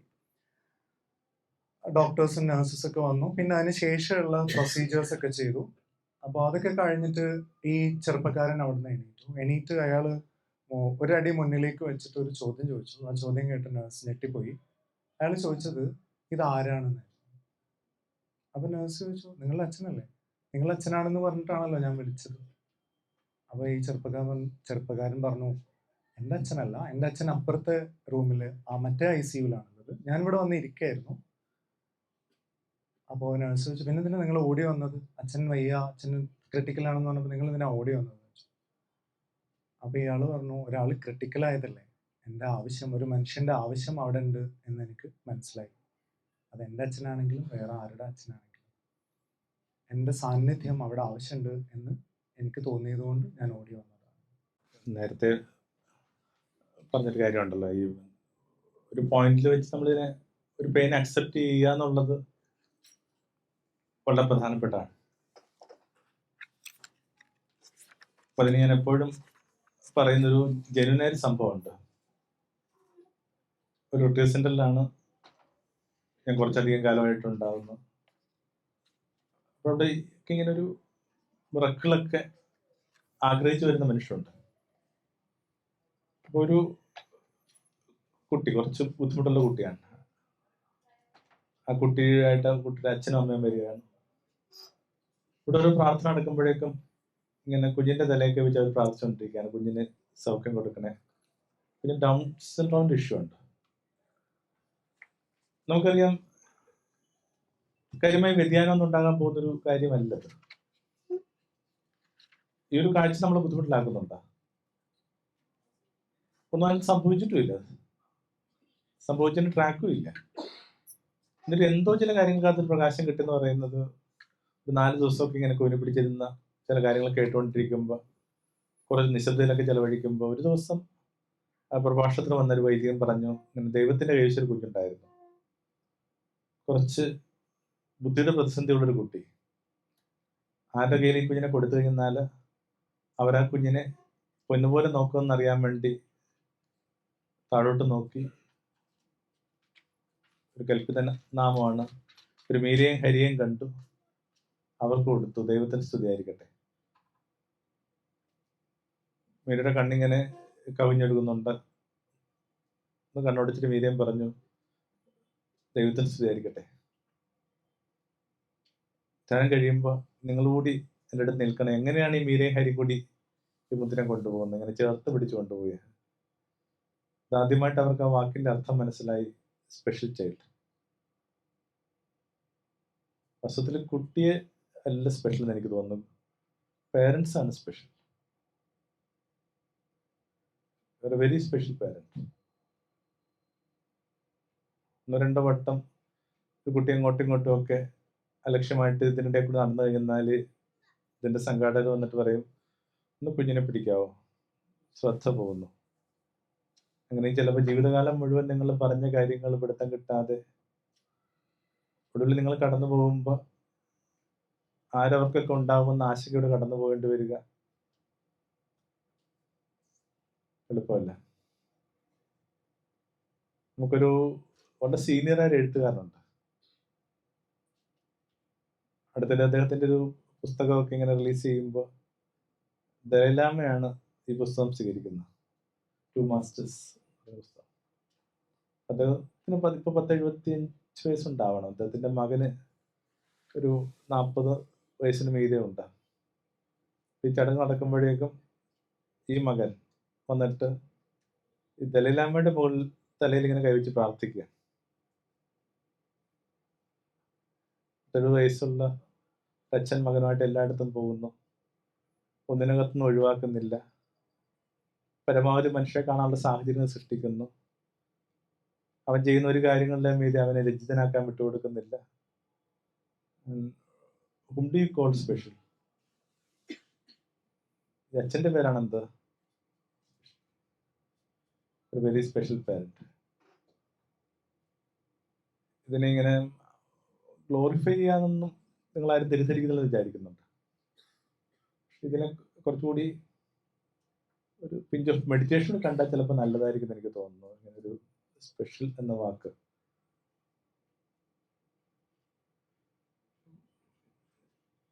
ക്രിസ്മസ് തലേന്ന് ഇങ്ങനെ വലിയ ആഘോഷങ്ങളൊക്കെ നടക്കുമ്പോൾ പെട്ടെന്ന് അന്തരീക്ഷത്തിൽ ഈ ആഘോഷം ചോർന്നു പോയിടത്ത് നമ്മളിരിക്കുന്നു. എല്ലാവർക്കും എന്തെങ്കിലുമൊക്കെ ഒരു പേഴ്സണൽ സഫറിങ് ഉള്ളവരാണ് ഇവിടെ ഇരിക്കുന്നത് ഞാൻ വിചാരിക്കുന്നു. പക്ഷെ വ്യക്തിപരമായിട്ടൊന്നല്ല, വെറുതെ ലോകത്തെക്കുറിച്ച് ആലോചിച്ചാൽ പോലും നമുക്കിങ്ങനെ സഫറിങ് ഉണ്ടാവും. അത് മനുഷ്യനായിരിക്കുന്നതിന് വേണ്ടി നിങ്ങൾ കൊടുക്കുന്ന കപ്പാ. അപ്പോൾ എന്തൊക്കെയാണ് ഇങ്ങനെ ഓരോരുത്തരുടെയും മേശയിൽ വിളമ്പി കിട്ടുന്നൊരു പിടുത്തമില്ല. അതിന് നിങ്ങൾക്ക് ഒന്നുകൂടി ഇങ്ങനെ കുലീനമായിട്ട് സ്വീകരിക്കാൻ പറ്റുക എന്നുള്ളത് വളരെ പ്രധാനപ്പെട്ട. ഇതിൻ്റെയൊക്കെ പൊരുൾ തിരയുന്നതിനേക്കാൾ നല്ലത് ഇതിനെ അക്സെപ്റ്റ് ചെയ്യാനായിട്ടുള്ള ലേണിംഗ് ഉണ്ടാക്കിയെടുക്കുക എന്നുള്ളത്. എന്താ ഇതിനൊക്കെ പൊരുൾ തിരയുന്നു? ഒരുപക്ഷെ എനിക്ക് ബുദ്ധിയൊക്കെ ആയിട്ടുള്ള ഒരു വിയോജിപ്പ്, ബുദ്ധിയോടൊക്കെ വിയോജിക്കാൻ നമ്മളാരാണ്. പക്ഷെ എന്നാലും ഇങ്ങനെ ദുഃഖത്തിന്റെ പൊരുളാ തിരയുന്നത്. ഇൻഫാക്ട് അങ്ങനെ ഒരു സംഭവം ഉണ്ടാവും. ഒരു പൊരുൾ എന്താണ് ഇതിന് കാരണം എന്നൊക്കെ.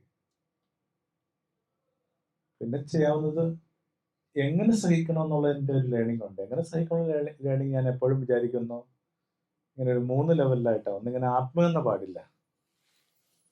Y it happen to me. 2 മനുഷ്യർക്ക് ചില റോളൊക്കെ ഉണ്ടാകും ചില കാര്യക്കാർക്ക് നമ്മുടെ ബുദ്ധിമുട്ടാക്കുന്നതിനകത്ത്. അവർക്കൊരു ഇൻസ്ട്രുമെന്റൽ വാല്യൂ മാത്രം ഉണ്ടെന്നൊക്കെ ഓർത്തിട്ട് അവരെന്ത് ചെയ്യുക, കുലീനമായിട്ട് കാണുക എന്നുള്ള സംഭവമുണ്ട്. മനുഷ്യരോട് ഉദ്വേഷമോ പകയില്ലാതിരിക്കുക, അപരദ്വേഷം ഇല്ലാതിരിക്കുക. പിന്നെ പൊതുവെ എല്ലാവരും തന്നെ എന്തോ ഒരു ചൈതന്യത്തിൽ വിശ്വസിക്കുന്നുണ്ട്, ഒരു പരമ്പരയിൽ വിശ്വസിക്കുന്നുണ്ട്. അതിനോടും പരിഭവം ഇല്ലാതെന്നുള്ളതാണ് ഒന്നാമത്തത്. കാരണം മുമ്പോട്ട് പോകാനായിട്ട് എന്തെങ്കിലും ഒരു കാര്യത്തിൽ ആശ്രയിക്കുന്നതല്ലാണെന്ന് എനിക്ക് എപ്പോഴും തോന്നിയിട്ടുണ്ട്.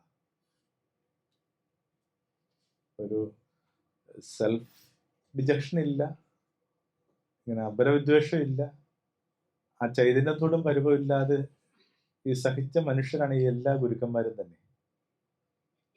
ഞാൻ നോക്കുന്ന ദേശത്തിന്റെ ഗുരു എന്ന് പറയുന്ന നാരായണ ഗുരുദേവനാണ്. അദ്ദേഹത്തിന്റെ വേദന കണ്ടിട്ട് ഒരു മനുഷ്യരുടെ അത്തീസ്റ്റായി. ആദ്യകാല അത്തീസ്റ്റുകളിൽ വളരെ പ്രധാനപ്പെട്ടായിട്ട് നമ്മൾ കരുതുന്ന ഒരു നാമം കുറ്റിപ്പുഴ കൃഷ്ണപിള്ളയാണ്.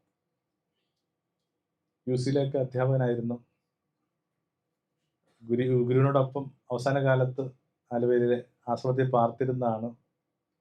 പക്ഷെ ഗുരുവിനെ കണക്ക് ഒരാളിങ്ങനെ സഹിക്കണം കണ്ടു കഴിഞ്ഞപ്പോഴേക്കും പിന്നെ എന്താണ് ഈശ്വരന്റെ പ്രസക്തി എന്നാണ് ഈ മനുഷ്യൻ ചോദിക്കുന്നത്. ഇയാൾ എന്ത് ചെയ്യുന്നുണ്ട്, ഈ പറഞ്ഞ ഈശ്വര നിഷേധത്തിലോട്ട് മാറുകയും ചെയ്തു. അതിൻ്റെ ഒരു പക്ഷേ കൃത്യമായി ലിറ്ററേച്ചറൊക്കെ ഈ മനുഷ്യൻ രൂപപ്പെടുത്തിയെടുത്തു. പക്ഷെ അപ്പോഴും ഗുരു എന്ത് ചെയ്യുന്നുണ്ട്, ഇതേ ഈശ്വരന് ശരണപ്പെട്ട് കടന്നുപോയി.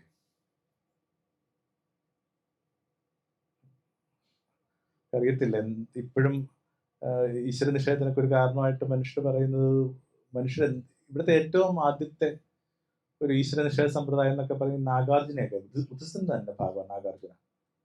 ചെറുവാകയുണ്ട്. അതിൽ നാഗാർജുനയുടെ ഒരു സ്റ്റേറ്റ്മെന്റ് ഉണ്ട് ഇങ്ങനെ, I hate gods because they are eternal scoundrels unable of relieving man's pain എന്ന് പറയുന്ന സംഭവമുണ്ട് മനുഷ്യന്റെ പേര്. അപ്പൊ അത് ഞാൻ എപ്പോഴും ആലോചിക്കാറുണ്ട്, മനുഷ്യപ്പറ്റി കൂടുതൽ എത്തേശുകൾക്കായി. കാരണം അവർക്ക് അത്രയും സങ്കടം വന്നുകൊണ്ട് അവർക്ക് ദൈവത്തെ പോലും വേണ്ടെന്ന് വെക്കേണ്ടതായിട്ട് വരും. ഞാനെങ്ങനെയാണ് കാര്യങ്ങൾ ഇങ്ങനെ പറഞ്ഞു വരുന്ന എനിക്ക് അറിഞ്ഞുകൂടാ.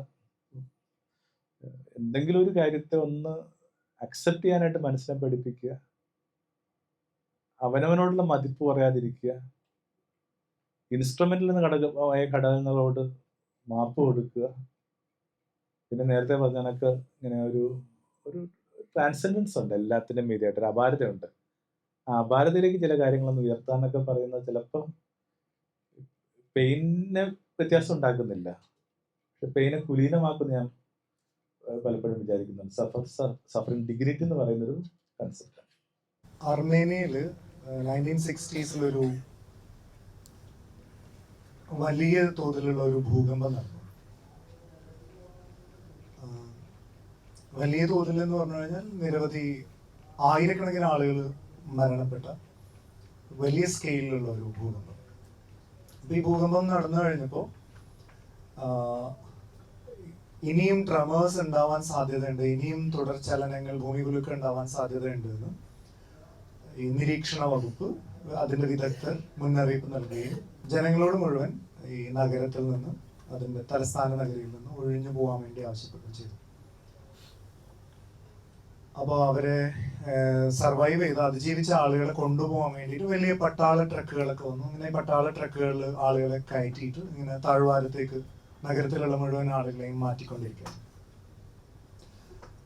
എത്രത്തോളം വലിയ ഭൂകമ്പമായിരുന്നു എന്ന് വെച്ച് കഴിഞ്ഞാൽ സോവിയറ്റ് ആർമിയൊക്കെ വന്നിട്ടാണ് അവിടെ റെസ്ക്യൂ ഓപ്പറേഷൻസ് ഒക്കെ ചെയ്യുന്നത്. അത്രയും വലിയ ഇതൊരു നടന്ന സംഭവമാണ്. അപ്പോൾ അങ്ങനെ ഇത് ഇങ്ങനെ ട്രക്കിൽ ആളുകളെയും കയറ്റിയിട്ട്, പട്ടണവാസികളെയും കയറ്റിയിട്ട് താഴ്വാരത്തേക്ക് ഇങ്ങനെ ട്രക്ക് പോയിക്കൊണ്ടിരിക്കുമ്പോൾ നഗരപ്രാന്തത്തിൽ ഒരിടത്ത് ഒരു തകർന്ന കെട്ടിടാവശിഷ്ടങ്ങളുടെ ഇടയിൽ ഒരു മനുഷ്യൻ നിന്ന് അയാൾ കുനിഞ്ഞ് ഇരുന്നൊക്കെ എന്തോ തിരയുന്നത് ഈ വണ്ടി ഓടിച്ചുകൊണ്ടിരിക്കുന്ന ഡ്രൈവർ കണ്ടു. അപ്പൊ അയാൾ ഹോൺ അടിച്ചിട്ട് അയാളോട് വന്ന് വണ്ടിയിൽ കയറാൻ വേണ്ടി പറഞ്ഞു. ആ മനുഷ്യൻ, ആ തെരഞ്ഞുകൊണ്ടിരിക്കുന്ന മനുഷ്യൻ അതിന് കൂട്ടാക്കിയില്ല. അയാൾ അവിടെ തന്നെ നിന്ന് ആ തെരച്ചിൽ തുടർന്ന് നിങ്ങൾ പൊയ്ക്കോ എന്നുള്ള മട്ടിൽ അവിടെ തന്നെ നിന്നു. അപ്പോൾ ഈ പട്ടാളക്കാരൻ കുറച്ച് മനുഷ്യത്വമുള്ള ഒരാളായതുകൊണ്ട് അയാൾ വണ്ടി അവിടെ നിർത്തി വണ്ടിയിൽ നിന്ന് ഇറങ്ങി ഓടിച്ചെന്നു. അയാളുടെ അടുത്തേക്ക് ചെന്നിട്ട് പറഞ്ഞു, നിങ്ങൾക്ക് അറിഞ്ഞൂടെ, ഉത്തരവുണ്ട് സർക്കാരിന്, ഇവിടെ നിൽക്കാൻ പാടില്ല, ഇനിയും ട്രമേഴ്സ് വരും, ഇനിയും ഭൂചലനം ഉണ്ടാവാൻ സാധ്യതയുണ്ട്, നിങ്ങൾ വന്ന് കയറൂ, വണ്ടിയിൽ കയറൂ, ഇവിടെ ആരും നിൽക്കാൻ പാടില്ല, ഇങ്ങനെ നിങ്ങൾ സേഫ് അല്ല എന്ന് പറഞ്ഞു. അപ്പോൾ അയാൾ പറഞ്ഞു, ഞാൻ വരില്ല, നിങ്ങൾ പോയിക്കോ, നിങ്ങൾ ബാക്കിയുള്ള ആളുകളെ സേഫ് ആക്കിക്കോളൂ, ഞാൻ എന്തായാലും വരില്ല, എനിക്ക് വരാൻ പറ്റില്ല എന്ന് പറഞ്ഞു.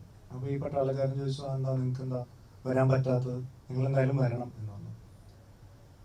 അപ്പോൾ ഇയാൾ പറഞ്ഞു, ഇല്ല, എനിക്ക് ഞാനിവിടെ തെരഞ്ഞുകൊണ്ടിരിക്കുകയാണ്. അപ്പോൾ ഇയാൾ ചോദിച്ചു, നിങ്ങൾ എന്താ തിരയുന്നത്, നിങ്ങൾ എന്താ അന്വേഷിക്കുന്നത്?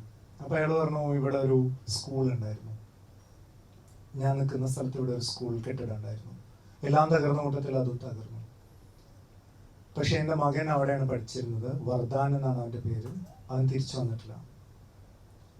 അപ്പോൾ ഈ പട്ടാളക്കാരൻ ചോദിച്ചു, ഏതെങ്കിലും ക്യാമ്പിലൊക്കെ ഉണ്ടാവാം, ദുരിതാശ്വാസ ക്യാമ്പുകളിലോ ആശുപത്രികളിലോ ഒക്കെ നോക്കിയോ നിങ്ങൾ? അപ്പോൾ ഇയാൾ പറഞ്ഞു, എല്ലായിടത്തും നോക്കി, നിങ്ങൾ ഉദ്ദേശിക്കുന്നത് മോർച്ചറിയിലും ഉണ്ടാവാൻ സാധ്യതയുണ്ട് എന്നല്ലേ നിങ്ങൾ പറയാതെ പറയുന്നത്, അതും നോക്കി, മരിച്ചവരുടെ ലിസ്റ്റിലും ഇല്ല, അവനൊരു ലിസ്റ്റിലും ഇല്ല, എനിക്ക് ഉറപ്പാണ് അവൻ ഇതിൻ്റെ ഉള്ളിൽ എവിടെയോ കുടുങ്ങി കിടപ്പുണ്ട്. ഞാൻ അവനെ അന്വേഷിച്ച് കണ്ടെത്തിയിട്ട് അവനെ അവനെ രക്ഷിച്ചിട്ടല്ലാതെ എനിക്ക് ഇവിടുന്ന് വരാൻ പറ്റില്ല, അവനെക്കുറിച്ച് എന്തെങ്കിലും അറിഞ്ഞിട്ടില്ലാതെ എനിക്ക് ഇവിടുന്ന് മൂവ് ചെയ്യാൻ പറ്റില്ല. പട്ടാളക്കാരന് മനസ്സിലായി ഇയാൾ ഭയങ്കര ഡിറ്റർമൈൻഡ് ആണ്, ഭയങ്കര നിശ്ചയദാർഢ്യമുള്ള ആളാണെന്ന്. അപ്പോൾ പട്ടാളക്കാരൻ ബാക്കിയുള്ള ആളുകളും ബുദ്ധിമുട്ടിലാണല്ലോ, അപ്പോൾ അയാൾ തിരിച്ചു പോയി, വണ്ടി ഓടിച്ചു പോയി. തിരിച്ചു വരുമ്പോൾ അയാൾ കുറച്ച് ചോക്ലേറ്റും കുറച്ച് വെള്ളവും ബോട്ടിലൊക്കെ ഇയാൾക്ക് കൊണ്ടു കൊടുത്തു. ഇയാൾ തിരിച്ചു വരില്ല എന്ന് ഉറപ്പുള്ളതാണ്, കൂടുതലില്ല ഈ യാത്രയിൽ നിന്ന് ഉറപ്പുള്ളതുകൊണ്ട്. പിന്നെയും കുറേ വാഹനങ്ങൾ അതിൽ പോകുന്നുണ്ടായിരുന്നു. കാണുന്ന പട്ടാളക്കാരൊക്കെ ഹോണടിക്കും. അയാൾ ഇതേ സംഭാഷണം ഏറിയോ കുറഞ്ഞോ തരത്തിൽ ആവർത്തിക്കും. അയാൾ എന്തായാലും ഈ വണ്ടിയിൽ കയറാൻ, ട്രക്കിൽ കയറാൻ കൂട്ടാക്കില്ല. രാത്രിയായി, അയാൾ ടയേർഡായിട്ട് അതിൻ്റെ ഒരു സ്ലാബിൽ തന്നെ മീതെ കിടന്ന് ഉറങ്ങിപ്പോയി. ആ പട്ടാളക്കാരൻ കൊണ്ടുകൊടുത്ത ഭക്ഷണമൊക്കെ കഴിച്ച് രാവിലെ എണീറ്റ് വീണ്ടും അയാൾ തെരച്ചിൽ തുടർന്നു. 3 ദിവസങ്ങൾ കടന്നുപോയി. 3-ാമത്തെ ദിവസം ഇനി തുടർചലനങ്ങളൊന്നും ഉണ്ടാവില്ല എന്ന് വിദഗ്ധർ ഉറപ്പ് കൊടുത്തപ്പോൾ മനുഷ്യര് താഴ്വാരത്ത് നിന്ന് തിരിച്ചവരുടെ ബാക്കി കിടപ്പുള്ള വീടുകളിലേക്ക് വരാൻ തുടങ്ങി. ആദ്യം വന്നത് ആ പട്ടാളക്കാരനായിരുന്നു. അയാൾ വെറുതെ ഒറ്റയ്ക്ക് വരികയല്ല ചെയ്തത്. അന്ന് സാധ്യമായ എന്തൊക്കെ ഉപകരണങ്ങളും യന്ത്ര സാമഗ്രികളും ഉണ്ടോ അതൊക്കെ കൊണ്ടാണ് അയാൾ വന്നത്. ഒരു ഓപ്പറേഷൻ ടീമിനെയും കൊണ്ട്, റെസ്ക്യൂ ഓപ്പറേഷൻ ടീമിനെയും കൊണ്ട് അവർ വന്നിട്ട് തരാൻ തുടങ്ങി. അപ്പോൾ ഇങ്ങനെ വലിയ സ്ലാബുകളും വലിയ ബീമുകളും വലിയ കല്ലുകളും ഒക്കെ എടുത്ത് മാറ്റിയിട്ട് ഇങ്ങനെ താഴോട്ട് വളരെ ശ്രമകരമായി വലിയൊരു ടീം ഇങ്ങനെ തരാൻ തുടങ്ങി. ആ തെരച്ചിലിന്റെ ഒടുവിൽ മണിക്കൂറുകൾക്ക് ശേഷം താഴെ എവിടെയോ നിന്ന് നേരിയ ഞരക്കങ്ങൾ അവർ കേൾക്കാൻ തുടങ്ങി. അപ്പൊ അവർ ശ്രദ്ധിച്ചു തെരഞ്ഞു നോക്കിയപ്പോൾ ഇങ്ങനെ ത്രികോണാകൃതിയിൽ ഇങ്ങനെ വീണെടുക്കുന്ന ഒരു സ്ലാബിന്റെ ഉള്ളിൽ കുടുങ്ങിയിട്ട് അതിന്റെ മീതെ വേറൊരു ബീമൊക്കെ വന്നിട്ട് അതിന്റെ ഇടയിൽ ഒരു സുരക്ഷിതമായ സ്ഥലത്ത് 3 കുട്ടികൾ അവശരായി കിടക്കുന്നുണ്ട്. അതിലൊരു കുട്ടി വർദ്ധാനായിരുന്നു, ഇയാളുടെ മകൻ. 3 പേരും ഏതാണ്ട് മരണാസന്നരായി അവശരായി കിടക്കുകയാണ്. അപ്പൊ ഇവര് വലിയ സന്തോഷത്തോടു കൂടി ആ കുട്ടികളെ റെസ്ക്യൂ ചെയ്ത് നേരെ ഹോസ്പിറ്റലിലേക്ക് കൊണ്ടുപോയി അവർക്ക് ആവശ്യമുള്ള ആതുര സേവനം, പരിചരണം, മരുന്ന് എല്ലാം കൊടുത്തു. ഇത് വലിയ വാർത്തയായി. അർമേനിയയിൽ മാത്രമല്ല, ലോകത്തിന്റെ പല ഭാഗങ്ങളിലും ഇത് വലിയ വാർത്തയായി. നമ്മൾ ഇടയ്ക്ക് വെള്ളപ്പൊക്കവും എന്താ പറയുക മണ്ണിടിച്ചിലൊക്കെ കഴിയുമ്പോൾ 7 ദിവസത്തിന് ശേഷം 4 ദിവസത്തിന് ശേഷമൊക്കെ കുട്ടികളെ രക്ഷപ്പെടുത്തി അല്ലെങ്കിൽ കുടുങ്ങിപ്പോയവർ കിട്ടി എന്നൊക്കെ പത്രത്തിലും ടിവിയിലൊക്കെ കാണുന്ന പോലെ. അപ്പോൾ മാധ്യമപ്രവർത്തകരൊക്കെ വന്നു. അവർക്ക് ഈ കുട്ടികളുടെ അടുത്ത് സ്വാഭാവികമായും ഇന്റർവ്യൂ ചെയ്യാൻ തുടങ്ങി. അവരുടെ അടുത്ത് ചോദിച്ചു, നിങ്ങൾ അതിൻ്റെ അടുത്ത് അകത്ത് ഇത്രയും ദിവസം കുടുങ്ങിപ്പോയപ്പോൾ നിങ്ങൾക്ക് പേടിയായില്ലേ മക്കളെ? നിങ്ങൾക്ക് എന്താ തോന്നിയത്? മരിച്ചു പോകുന്നു തോന്നിയോ? നിങ്ങൾ പേടിച്ചില്ലേ? നിങ്ങൾ എങ്ങനെയാണ് സർവൈവ് ചെയ്തത് എന്ന് ചോദിച്ചു. അപ്പോൾ അവർ പറഞ്ഞു, ഞങ്ങൾ പേടിച്ചു. ഞങ്ങൾ പേടിച്ചപ്പോഴൊക്കെ ഞങ്ങൾ മരിച്ചു പോകുമെന്ന് വിചാരിച്ചു, ഒരിക്കലും പുറത്തേക്ക് വരാൻ പറ്റില്ല, ഇതിൻ്റെ അകത്ത് തന്നെ ഒടുങ്ങും എന്ന് വിചാരിച്ചു. അപ്പോഴൊക്കെ വർദ്ധാൻ ഞങ്ങൾക്ക് ധൈര്യം തന്നു. മറ്റ് 2 കുട്ടികളാണ് സംസാരിക്കുന്നത്. വർദ്ധാൻ ഞങ്ങളടുത്ത് പറഞ്ഞു, നിങ്ങൾ പേടിക്കരുത്, നമ്മൾ എന്തായാലും രക്ഷപ്പെടും, നമ്മൾ ഇതിൻ്റെ അകത്തുനിന്ന് എന്തായാലും പുറത്തു കിടക്കും, നിങ്ങൾ ഒരിക്കലും പേടിക്കരുത്, മരിച്ചു പോകുമെന്ന് വിചാരിക്കരുത്, സമാധാനത്തിലിരിക്കണം, പേടിച്ച് ബേജാറായി പേടിച്ച് മരിച്ചു പോകരുത്, നമ്മൾ രക്ഷപ്പെടും, ഉറപ്പാണ്, അതിജീവിക്കും എന്ന് പറഞ്ഞു. അപ്പോൾ നീ വെറുതെ പറയണതല്ലേ, നമ്മളെ ആശ്വാസം തരാൻ വേണ്ടി, പ്രതീക്ഷ തരാൻ വേണ്ടി, എന്തുറപ്പാണുള്ളത്? അപ്പോൾ പറഞ്ഞു, അല്ല വെറുതെ പറയണതല്ല, ഉറപ്പാണ്, നിങ്ങൾ കാത്തിരുന്നാൽ മാത്രം മതി, നമുക്ക് ഇതിൻ്റെ അകത്തുനിന്ന് രക്ഷപ്പെടാൻ പറ്റില്ല, പക്ഷെ നമ്മൾ രക്ഷപ്പെടും, നിങ്ങൾ കാത്തിരുന്നാൽ മാത്രം മതി. അപ്പോൾ ഈ പത്രക്കാർ ഈ വർദ്ധാൻ്റെ അടുത്ത് വന്നിട്ട് ചോദിച്ചു, മോനെന്തിനാ അങ്ങനെ പറഞ്ഞത്? വെറുതെ അവര് ഇൻസ്പയർ ചെയ്യാൻ വേണ്ടി, അവർക്ക് പ്രതീക്ഷ കൊടുക്കാൻ വേണ്ടി പറഞ്ഞതായിരിക്കുമല്ലേ, അവര് പിന്നെ പേടിച്ച് മരിച്ചു പോകണ്ട, ബേജാറാവണ്ടെന്ന് എഴുതിയിട്ട് പറഞ്ഞതായിരിക്കുമല്ലേ എന്ന് വെച്ചു. അപ്പോൾ വർദ്ധാൻ പറഞ്ഞു, അല്ല, ഞാൻ കാര്യമായിട്ട് പറഞ്ഞതാണ്, ഞാൻ എന്താണോ പറഞ്ഞത് അതിൽ എനിക്ക് ഉറച്ച വിശ്വാസം ഉണ്ടായിരുന്നു. അതെന്താന്ന് ചോദിച്ചു പത്രക്കാർ. അപ്പോൾ പറഞ്ഞു, ലോകത്ത് എവിടെയെങ്കിലും എൻ്റെ അച്ഛൻ ജീവനോടെ ഉണ്ടെങ്കിൽ എന്നെ രക്ഷിക്കാൻ അച്ഛൻ വരും എന്ന് എനിക്ക് ഉറപ്പായിരുന്നു. ആ ഉറപ്പാണ് ഞാൻ എൻ്റെ കൂട്ടുകാരോട് പറഞ്ഞത്. നമ്മൾക്ക് ഒരുപക്ഷെ നമ്മുടെ കൂടെ ജീവിക്കുന്ന മനുഷ്യർക്ക്, നമ്മുടെ പ്രിയപ്പെട്ട ആളുകൾക്ക് വാക്കുകൊണ്ടല്ലാതെ കർമ്മം കൊണ്ട് കൊടുക്കാനാവുന്ന, നമ്മുടെ സത്ത കൊണ്ട്, നമ്മളുടെ ബീയിങ് കൊണ്ട് കൊടുക്കാനാവുന്ന ഒരു ഉറപ്പായിരിക്കും അത്. ഞാനുണ്ടെങ്കിൽ വരും എന്നത്. നമുക്ക് അങ്ങനെ ഒരാൾ വരാനുണ്ടോ എന്നുള്ളതിനേക്കാളും പ്രധാനപ്പെട്ട ചോദ്യം വേറെ ആരുടെയെങ്കിലും മനസ്സിൽ നമ്മൾ അങ്ങനെ ഒരാളായിട്ടുണ്ടോ എന്നുള്ളതാണ്. അവര് വിഷാദത്തിൻ്റെ, നിരാശയുടെ, ഏകാകിതയുടെ, അലച്ചിലുകളുടെ ആഴങ്ങളിൽ പെട്ടുപോകുമ്പോൾ അവനുണ്ടെങ്കിൽ, അവളുണ്ടെങ്കിൽ എന്തായാലും വരും, എനിക്ക് നേരെ കൈ നീട്ടും, എന്നെ ഇവിടെ നിന്ന് കയറ്റും, എന്നെ ചേർത്ത് പിടിക്കും, എന്നോട് നീ ഒറ്റക്കല്ല എന്ന് പറയും, നീ സ്പെഷ്യലാണ് എന്ന് പറയും, നീ വണ്ടർഫുൾ ആണ് എന്ന് പറയും, ഐ ലവ് യു എന്ന് പറയും എന്ന് നമുക്ക് ഉറപ്പുള്ള ചില മനുഷ്യരില്ലേ. എന്നാൽ അവർക്ക് ഉറപ്പുള്ള മനുഷ്യരുടെ കൂട്ടത്തിൽ പെട്ടുകിട്ടുക എന്നത് അത് നമുക്ക് വാക്കുകൊണ്ട് സാധിക്കാൻ പറ്റുന്ന ഒന്നാണെന്ന് തോന്നുന്നില്ല. കർമ്മം കൊണ്ട് മാത്രം, കർമ്മം കൊണ്ട്, ചിലപ്പോൾ കർമ്മത്തിനപ്പുറത്തുള്ള വേറെന്തോ കാര്യം കൊണ്ട് നമ്മളുടെ ഒരു സത്താപരമായ, നമ്മളുടെ ഒരു എക്സിസ്റ്റൻഷ്യലായ എന്തോ ഒരു കാര്യം കൊണ്ട് ആയിരിക്കും നമ്മൾ ചിലപ്പോൾ കർമ്മത്തിനൊക്കെ അപ്പുറത്തുള്ള എന്തോ ഒന്നും കൂടി അതിൻ്റെ അകത്തുണ്ട് എന്ന് ഞാൻ വിചാരിക്കുന്നു. അതിനെ കുറിച്ച് സംസാരിക്കുകയാണെങ്കിൽ നല്ലതായിരിക്കും. നമ്മളിങ്ങനെ പല രീതിയിൽ ഇങ്ങനെ കണ്ണുകെട്ടപ്പെട്ടവരായി മാറുന്നുണ്ട്. അത് ഏറ്റവും വലിയ കണ്ണുകെട്ടെന്ന് പറയുന്നത് ദുഃഖമാണ്. ദുഃഖത്തിൽ നമ്മളൊന്നും കാണുന്നില്ല. ദുഃഖം എന്ന് പറഞ്ഞ വാക്ക് വരുന്നത് തന്നെ ഇങ്ങനെ ചുരുങ്ങിയ ആകാശം എന്ന വാക്കിന്റെ അർത്ഥം. ഒരാൾ പെട്ടെന്ന് അയാളിലോട്ട് ഇങ്ങനെ ചുരുങ്ങിപ്പോകുന്നൊരു പ്രക്രിയയുടെ പേരാ ദുഃഖം എന്ന് പറയുന്നത്. എന്തുവന്ന് നമുക്ക് വേണ്ടി ആ ചൈതന്യം ഇനിയും കരുതി വെക്കുന്നുണ്ടെന്നുള്ള ധൈര്യം ചിലപ്പോൾ മുമ്പോട്ട് പോകാനായിട്ടുള്ള ഒരു പ്രേരണയായിട്ട് തന്നെ എടുത്താൽ നല്ലതായിരിക്കും. ഇപ്പൊ ഹാഗാറിന്റെ കഥ എടുക്കുക. ഹാഗാറിന്റെ കഥ ഖുറാനിലും ബൈബിളിലും ചെറിയൊരു വ്യത്യാസത്തോടെ അവതരിപ്പിക്കപ്പെടുന്നത്. എന്റെ വേരിയന്റാണ്. ബൈബിളിലെ ഹാഗാറിന്റെ കഥ, ഹാഗാർ എന്ന് പറയാൻ നമുക്കറിയാം മരുഭൂമിയിൽ പെട്ടുപോയ സ്ത്രീയാണ്. ഇന്ന് മെക്കയ്ക്ക് പോകുന്ന ഭക്തരല്ലേ അങ്ങോട്ടും ഇങ്ങോട്ടും ഓടുന്നത് വെള്ളം തേടിയുള്ള ഹാഗാറിന്റെ ഓട്ടത്തിന്റെ അത് തന്നെയല്ലേ ഓർമ്മയ്ക്ക് വേണ്ടി ഞാൻ കരുതുന്നത്. അങ്ങനെ പുരവയിലൂടെ ഓടുന്ന ഇതൊരു സിറ്റുവേഷൻ അല്ലേ. ഒരു തുള്ളി വെള്ളമില്ലാതെ ഇങ്ങനെ മനുഷ്യൻ നിൽക്കുന്ന സിറ്റുവേഷനാണ്. അപ്പൊ ബൈബിളിന്റെ ഒരു വേർഷനകത്ത് പറയുന്നത് ദൈവം ഹാഗാറിനോട് പറഞ്ഞു, ഹാഗാറെ കണ്ണു തുറന്ന് നോക്കാനാണ് പറയുന്നത്. അപ്പൊ ഹാഗാർ ഉറവ കണ്ടെന്നാ പറയുന്നത്.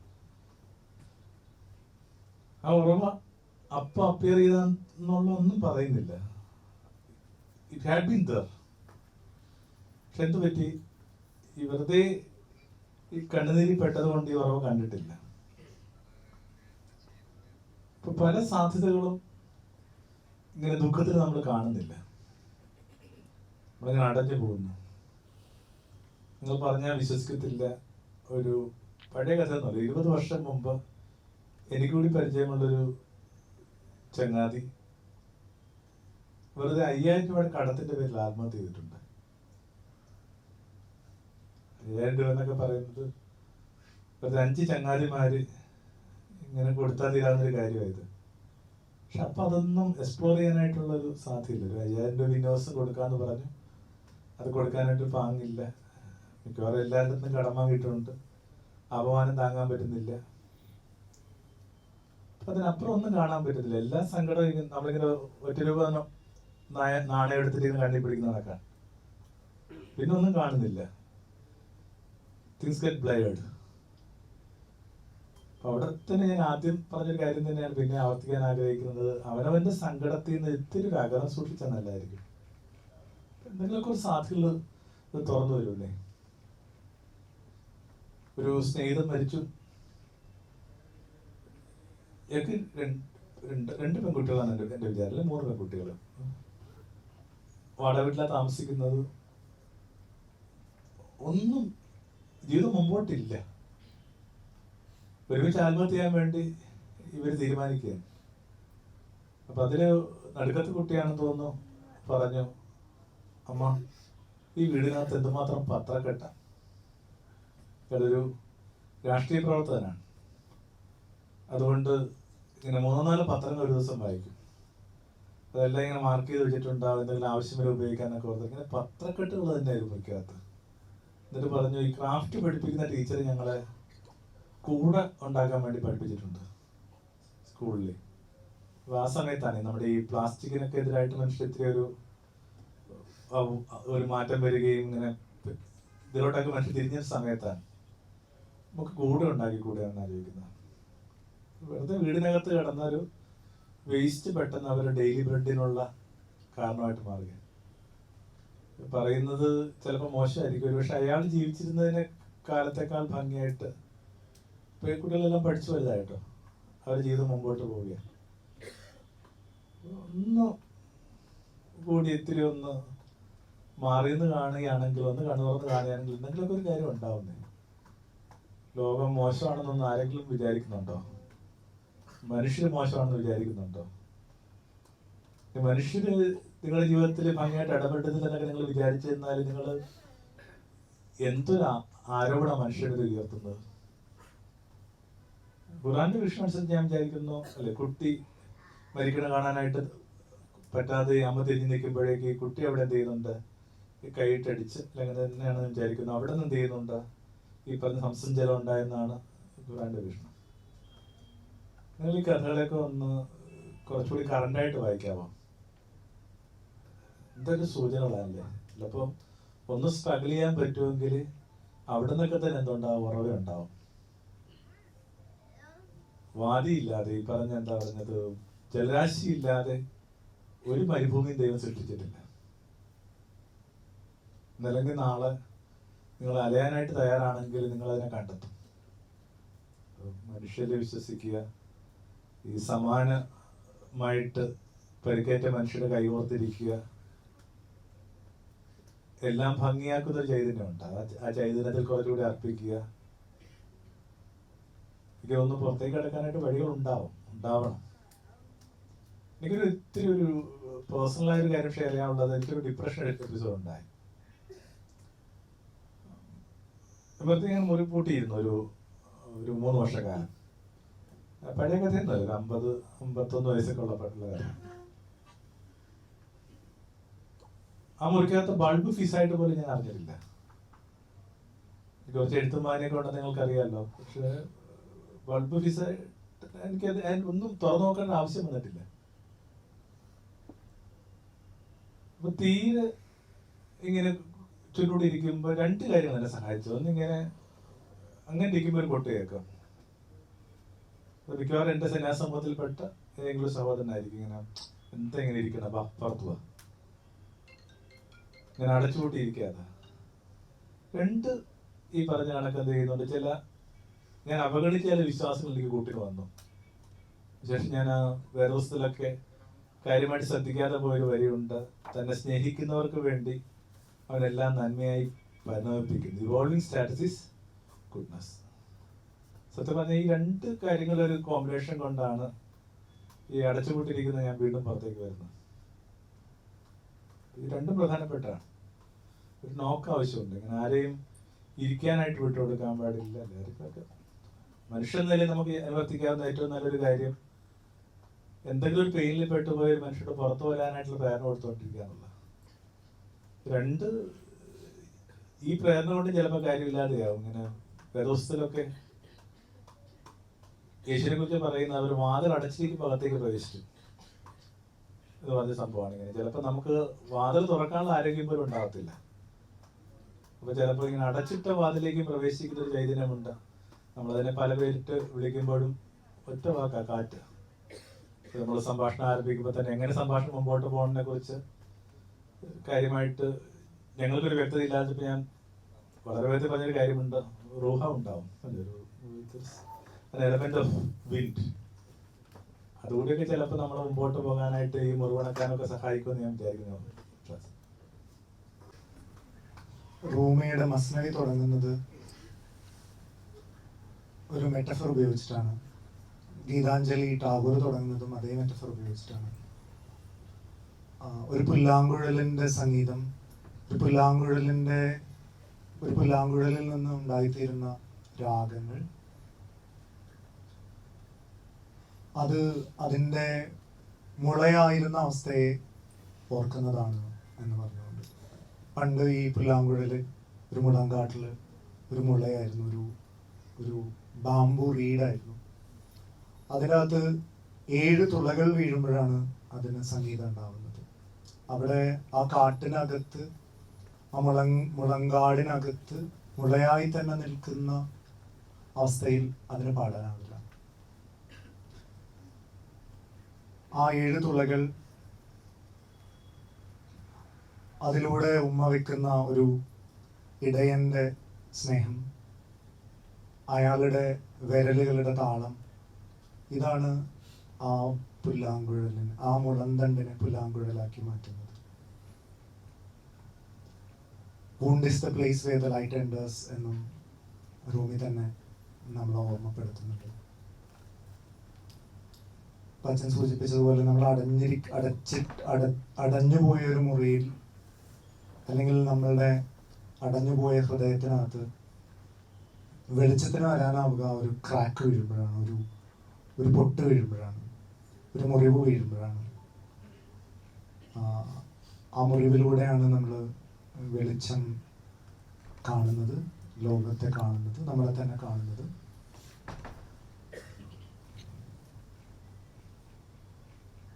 എനിക്കറിയില്ല ഇത് ഭയങ്കര ശോകപൂർണമായി തീരുന്നുണ്ടോ ഈ സംഭാഷണം എന്ന്.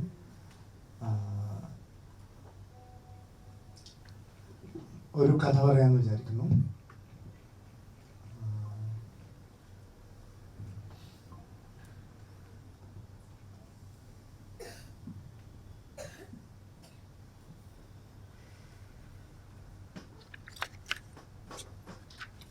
ഇത് വായിച്ച ആരെങ്കിലും ഉണ്ടെങ്കിൽ, ഏതെങ്കിലും കഥ പറയണം എന്ന് ഉണ്ടെങ്കിൽ അത് പറയാവുന്നതാണ്. ഒരു ചെറിയ കഥ പറയാം. ഒരു ദിവസം ഒരു ചെറുപ്പക്കാരിയായ ഒരു സ്ത്രീ കടപ്പുറത്തൂടെ ഇങ്ങനെ നടക്കുകയായിരുന്നു. അപ്പൊ അവരിങ്ങനെ സായാഹ്നമാണ്, കാറ്റ് കൊള്ളാൻ വേണ്ടി വെറുതെ ഒന്ന് നടക്കാം, ഒന്ന് ഉലാത്താം എന്ന് കരുതി ഇറങ്ങിയതാണ്. അപ്പൊ അവരിങ്ങനെ വിജനമായ കടപ്പുറമാണ്, വേറെ ആരുമില്ല, ഒരൊറ്റക്കാണ്. അവരിങ്ങനെ നടന്ന് ഇങ്ങനെ പോകുന്ന സമയത്ത് അവരിങ്ങനെ ഇടയ്ക്ക് നിൽക്കും, എന്നിട്ട് നെടുവേർപ്പിടും, കടലിലേക്ക് നോക്കും, ആകാശത്തേക്ക് നോക്കും, പിറകിലേക്ക് നോക്കും. അപ്പോൾ അവർ നടന്ന കാൽപ്പാടുകളേക്ക് തിരമാലകൾ മായ്ച്ചു കളഞ്ഞത് അവർ കാണും. അവരിങ്ങനെ നടന്ന് സന്ധ്യ ആവാൻ തുടങ്ങി, ഇരുട്ട് കനക്കാൻ തുടങ്ങി. അപ്പോൾ ഇങ്ങനെ കുറച്ച് അവിടെ എത്തിയപ്പോൾ ഒരു പെട്ടെന്ന് തിരിഞ്ഞു നോക്കിയപ്പോൾ ഒരു പിറകിൽ ആരോ തീയിട്ടത് കണ്ടു. തീയിട്ടതെന്ന് പറഞ്ഞു കഴിഞ്ഞാൽ ചെറിയ തീ കൂട്ടിയത് കണ്ടു. അപ്പൊ നോക്കിയപ്പോൾ അവിടെ ഒരു വൃദ്ധയായ ഒരു സ്ത്രീ ഉണ്ട്. അപ്പൊ അവർ പെട്ടെന്ന് ഓർത്തു, ഈ പെൺകുട്ടി, ഈ സ്ത്രീ, യുവതി ഓർത്തു, ഞാൻ അങ്ങോട്ട് പോകുമ്പോൾ അവരവിടെ കണ്ടിട്ടില്ലല്ലോ, അവരവിടെ ഉണ്ടായിരുന്നോ, എൻ്റെ ഫാന്റസിയാണോ എന്നൊക്കെ ഓർത്തു. അവര് നോക്കിയപ്പോൾ അവര് ഇങ്ങനെ അതിമനോഹരമായി പുഞ്ചിരിച്ചുകൊണ്ട് ഈ പെൺകുട്ടിയോട്, ഈ യുവതിയോട് ഇങ്ങോട്ട് വരാൻ വേണ്ടി പറഞ്ഞു. അപ്പൊ ആ സ്ത്രീ, ആ യുവതി ആ വൃദ്ധയുടെ അടുത്തേക്ക് നടന്നു ചെന്നു. അപ്പൊ അവരിങ്ങനെ കുറച്ച് വിറകുകൾ, ചുള്ളിക്കമ്പുകളൊക്കെ എടുത്തു വെച്ചിട്ട് തീ കാഞ്ഞുകൊണ്ടിരിക്കുന്നുണ്ടായിരുന്നു. അപ്പൊ ഈ വൃദ്ധയായ സ്ത്രീ വന്നിട്ട് പറഞ്ഞു, തണുപ്പില്ലേ, നല്ല കാറ്റൊക്കെ ഉണ്ടല്ലോ, ഇവിടെ വന്ന് കുറച്ചു നേരം ചൂട് കായാം, വരൂ എന്ന് പറഞ്ഞു. അപ്പൊ ഈ സ്ത്രീ അങ്ങോട്ട് ചെന്നു. സുഖല്ലേ, കുശലാന്വേഷണങ്ങളൊക്കെ നടത്തി. അപ്പൊ ഇവരുടെ കയ്യിൽ ഒരു തടിച്ച പുസ്തകം ഉണ്ടായിരുന്നു, ഈ വൃദ്ധയുടെ കയ്യിൽ. ഇത് എനിക്കുള്ള ഗിഫ്റ്റാണ് എന്ന് പറഞ്ഞിട്ട് ഈ വൃദ്ധ ഈ പുസ്തകം ആ ചെറുപ്പക്കാരിയുടെ കയ്യിലേക്ക് കൊടുത്തു. അപ്പൊ ഏതോ മായിക പ്രേരണയിൽ അകപ്പെട്ടിട്ടെന്ന പോലെ അവരത് വാങ്ങി. എന്നിട്ട് അവരതിങ്ങനെ മറിക്കാൻ തുടങ്ങി. മറിച്ചു നോക്കിയപ്പോൾ അവരെ അതിശയിപ്പിച്ച കാര്യം, അവരുടെ ജീവിതത്തിലെ ജന്മം മുതൽ, അതായത് അവർ ജനിച്ചത് മുതൽ, അവരുടെ കുട്ടിക്കാലം മുതൽ, ബാല്യം, കൗമാരം എന്ന് തുടങ്ങി ജീവിതത്തിൽ പ്രധാനപ്പെട്ട പ്ലസന്റ് ആൻഡ് അൺപ്ലസന്റ്, സന്തോഷമുള്ളതും സന്തോഷമില്ലാത്തതുമായ, വേദനിപ്പിച്ചതും വേദനിപ്പിക്കാത്തതുമായ കാര്യങ്ങളൊക്കെ അതിനകത്ത് ചിത്രങ്ങളായി വരച്ചു വെച്ചിട്ടുണ്ടായിരുന്നു. അവർക്ക് ഭയങ്കര അത്ഭുതം തോന്നി, ഇതെന്താണ് സംഭവം. അവരുടെ ജീവിതം മുഴുവൻ അതിനകത്ത് ഒരു ഗ്രാഫിക് നോവൽ വായിക്കുന്ന പോലെ അവർക്കിങ്ങനെ അതിൽ കാണാം. അപ്പോൾ അവരിങ്ങനെ കൗതുകത്തോടെ, ചിലപ്പോഴൊക്കെ ഉത്കണ്ഠയോടെ അടുത്തത് ഇങ്ങനെ മറിച്ച് അവസാനം ഈ കടപ്പുറത്ത് അവർ നടക്കുന്ന സ്ഥലത്തെത്തി, ആ ചിത്രത്തിലെത്തി. അപ്പോൾ അവര് ആകാംക്ഷയോടെ, തിടുക്കത്തോടെ അടുത്ത പേജ് നോക്കി. അതൊരു ബ്ലാങ്ക് പേജ് ആയിരുന്നു. അപ്പുറത്തുള്ള പേജുകളൊക്കെ നോക്കി, അതൊക്കെ ഒഴിഞ്ഞ താളുകളായിരുന്നു. അപ്പോൾ ഇവർക്ക് ടെൻഷൻ ഉണ്ടായി. അവർ ചോദിച്ചു, ഇന്ന് രാത്രി എൻ്റെ ജീവിതം അവസാനിക്കുമെന്നാണോ ഇതിൻ്റെ അർത്ഥം? ഇതിൻ്റെ അർത്ഥം എന്താണ്? ഞാനിന്ന് മരിക്കുകയാണ് എന്നാണോ? ഇതോടുകൂടി തീർന്നു എന്നാണോ ഇതിൻ്റെ അർത്ഥം? അപ്പോൾ ആ സ്ത്രീ ആ പുസ്തകം, വൃദ്ധയായ സ്ത്രീ ആ പുസ്തകം തിരിച്ചു വാങ്ങിയിട്ട് പറഞ്ഞു, അല്ല, ഇന്ന് രാത്രി നിന്റെ ജീവിതം തുടങ്ങുന്നു എന്നാണ് ഇതിൻ്റെ അർത്ഥം. അപ്പോൾ ആ പെൺകുട്ടിക്ക് അത് മനസ്സിലായില്ല. ഇന്ന് രാത്രി എൻ്റെ ജീവിതം തുടങ്ങുന്നു എന്ന് പറഞ്ഞു കഴിഞ്ഞാൽ എന്താ അർത്ഥം? അപ്പോൾ ആ സ്ത്രീ ആ താളുകൾ ഓരോന്നായി കീറിയിട്ട് ആ അടുപ്പിലേക്ക് ഇട്ടു, ആ തീ കുണ്ടത്തിലേക്ക് ഇട്ടു. അത് മുഴുവൻ ഇങ്ങനെ കത്താൻ തുടങ്ങി. എന്നിട്ട് കാലി പുസ്തകം, ഇനി ബ്ലാങ്ക് പേജസ് മാത്രമല്ല, ഒഴിഞ്ഞ താളുകൾ മാത്രമല്ല, കാലി പുസ്തകം അവരുടെ കയ്യിൽ തിരിച്ചു കൊടുത്തു. എന്നിട്ട് പറഞ്ഞു, ദ പാസ്റ്റ് ഇസ് ഗോൺ. കഴിഞ്ഞതെല്ലാം കഴിഞ്ഞു പോയതാണ്. ഇനി ഇവിടെ നിന്ന് പുതുതായി നിനക്ക് തുടങ്ങാം. നിനക്ക് ഇതിൽ എന്ത് ചിത്രം വേണമെങ്കിലും വരയ്ക്കാം, ഏത് കവിത വേണമെങ്കിലും എഴുതാം, എങ്ങനെ വേണമെങ്കിലും, ഏത് നിറം വേണമെങ്കിലും ഇതിൽ നിനക്ക് പൂശാം, എങ്ങനെ വേണമെങ്കിലും നിനക്ക് ഇതിനെ രൂപപ്പെടുത്താം. ഇതുവരെ കഴിഞ്ഞുപോയത് ഒരു സമ്മർദ്ദമോ ബാധ്യതയോ അല്ല, ചിലപ്പോഴെങ്കിലും ഒരു സാധ്യതയാണ്.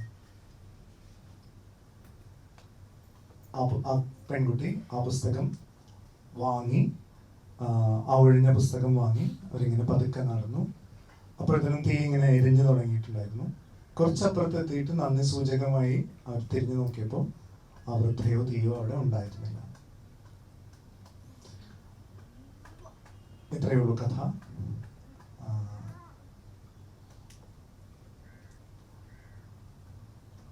ഒരു കുഞ്ഞ് സെൻ കഥ കൂടി ഇതിനോട് ചേർത്ത് പറയാം.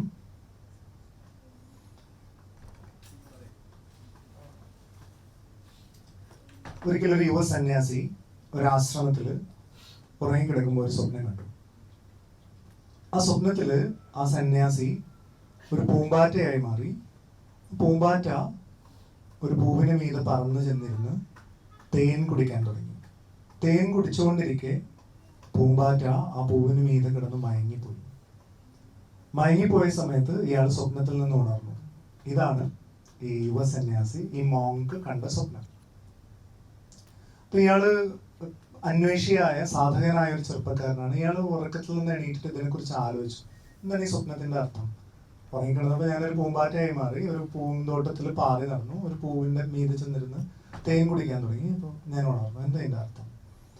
എത്ര ആലോചിച്ചിട്ടും എത്ര എന്താ പറയാ, പല രീതിയിൽ അനലൈസ് ചെയ്തിട്ടും ഒന്നും അയാൾക്ക് അതിന്റെ അർത്ഥം പിടിയിട്ടില്ല. അയാൾക്ക് ഒരു ക്ലാരിറ്റിക്ക് വേണ്ടി അയാൾ ഗുരുവിന്റെ അടുത്ത് നിന്നു.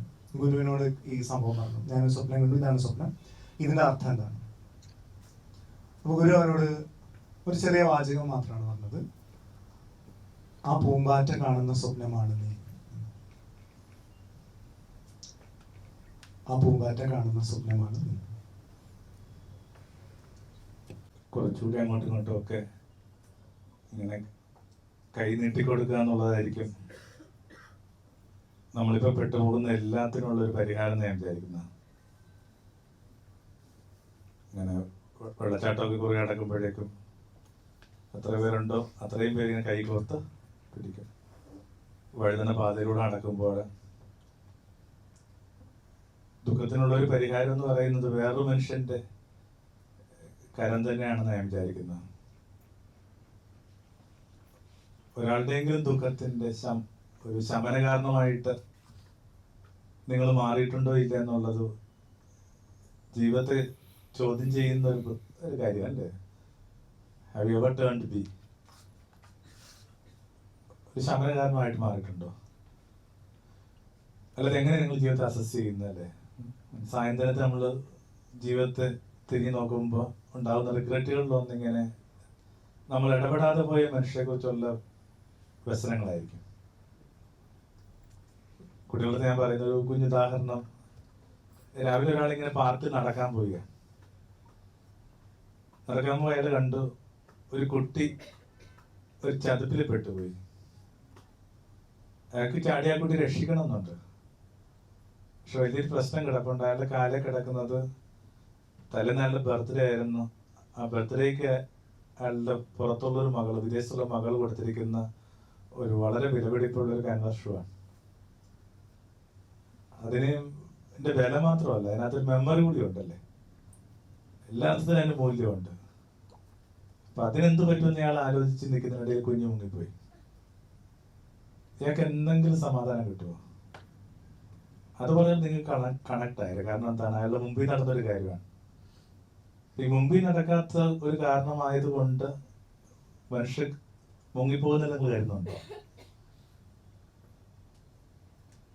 അപ്പൊ എല്ലായിടത്തെയും പ്രശ്നം നമുക്ക് സംഭവിക്കാൻ പോകുന്ന ചില ഡിസ്കംഫർട്ട് മാത്രമാണ്. നമുക്കെന്ത് സംഭവിക്കും, നമ്മുടെ ഉറ്റവരെന്ത് പറയും. അപ്പൊ അതിനകത്താണ് മിക്കവാറും മനുഷ്യനെ മുങ്ങിക്കൊണ്ടിരിക്കുന്നത്. കുറെ റിഗ്രറ്റ്സ് ഉണ്ടാകും ജീവിതത്തിനകത്ത്.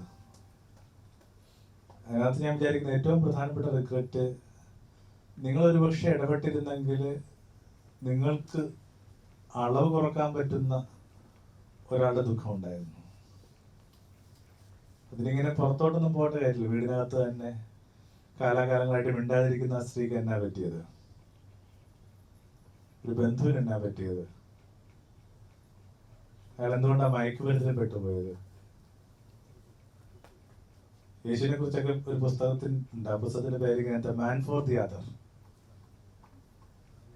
അവരിന് വേണ്ടിയുള്ള നരൻ എന്ന് പറയുന്ന ഒരു കൺസെപ്റ്റിന് ഇനിയും പഴക്കമില്ലെന്ന് ഞാൻ വിചാരിക്കുന്നു. ക്രിസ്മസ് ഒക്കെ നമ്മൾ സന്തോഷപൂർവ്വം എടുക്കുന്ന അങ്ങനെ ഒരു ഓർമ്മയ്ക്ക് വേണ്ടിയാണ് മാൻ ഫോർ ദി അതർ. നമ്മുടെ മടിത്തട്ട് എന്തിനു വേണ്ടിയാണെന്നുള്ള പ്രധാനം.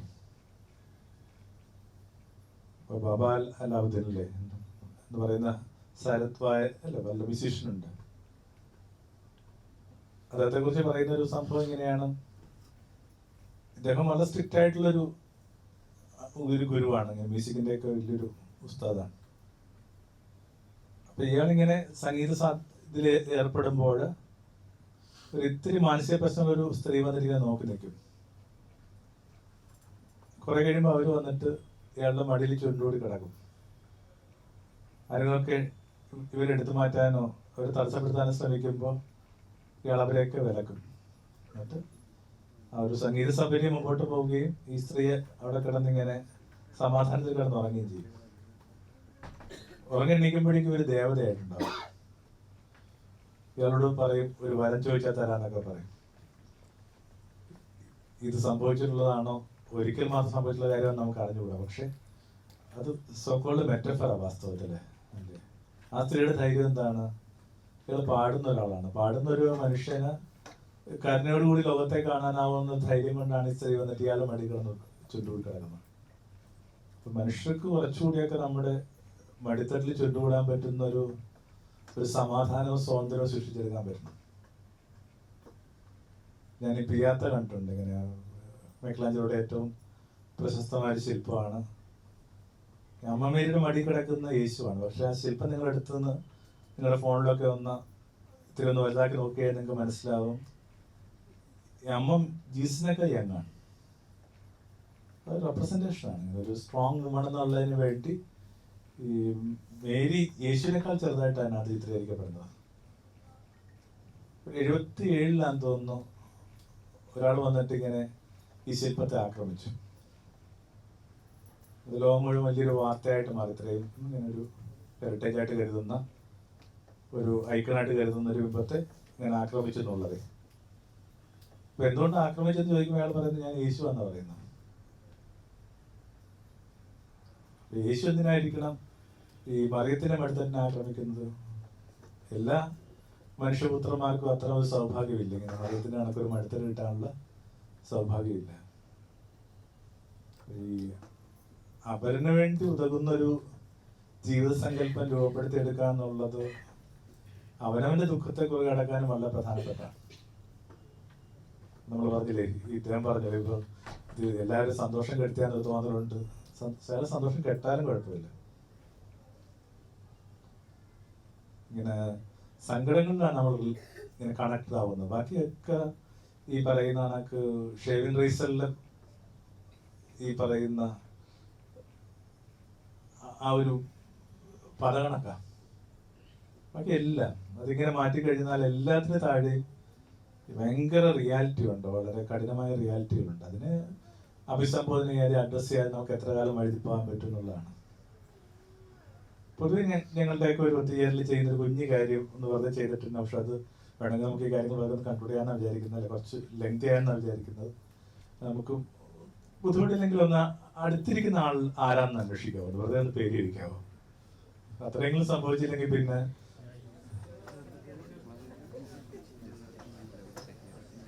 അത്രയെങ്കിലും സംഭവിക്കട്ടെ.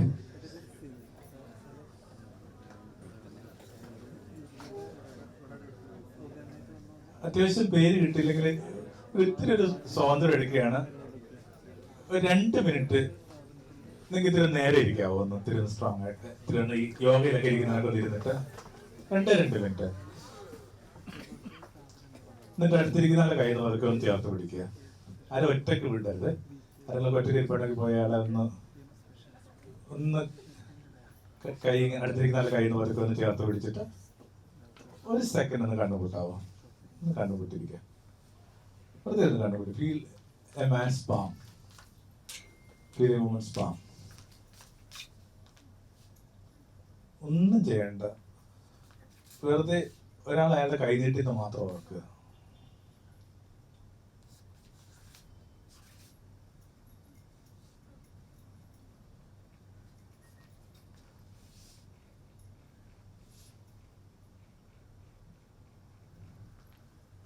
രണ്ടേ 2 മിനിറ്റ് നമുക്കിങ്ങനെ മനുഷ്യരിലോട്ടൊന്ന് കൺവേർട്ട് ചെയ്യാം. ദൈവം ഈശ്വരനൊക്കെ അവിടെ നിൽക്കട്ടെ. നമുക്ക് ആദ്യം ഈ മനുഷ്യനോട്ട് ശ്രദ്ധിക്കാം.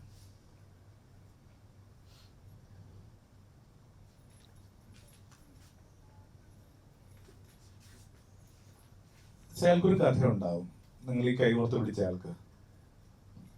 ആ കഥയില് ഒരു 10 അധ്യായം ഉണ്ടെങ്കിൽ 9 അധ്യായവും അയാൾ അനുഭവിച്ച അപമാനം, അയാൾ അനുഭവിച്ച റിജക്ഷൻ, അയാൾ അനുഭവിച്ച ലോൺലിനെസ് ഒക്കെ ആയിരിക്കും.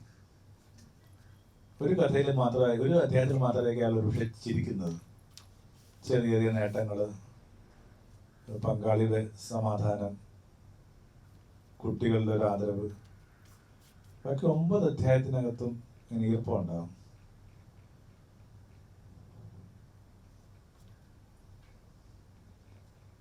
ആ സങ്കടങ്ങളുടെ അധ്യായങ്ങളിലേക്ക് ഒരു ബുക്കുണ്ട്, വിലാപത്തിന്റെ പുസ്തകം. അയാളുടെ വിലാപത്തിന്റെ പുസ്തകത്തിലേക്ക് കുറെ കൂടി പ്രകാശം ഉണ്ടാകാൻ വേണ്ടി വെറുതെ ആഗ്രഹിക്കുക. ക്രിസ്മസ് തലേന്ന് എനിക്ക് താങ്കൾക്ക് തരാനുള്ള ഏറ്റവും നല്ല ആശംസ ഇതാണ്, അങ്ങയുടെ വ്യസനങ്ങൾക്ക് കുറെ കൂടി പരിഹാരം ഉണ്ടാവട്ടെ, കുറച്ചുകൂടി കടുപ്പം കുറയട്ടെ, ചിലതിന് ശമനം ഉണ്ടാവട്ടെ.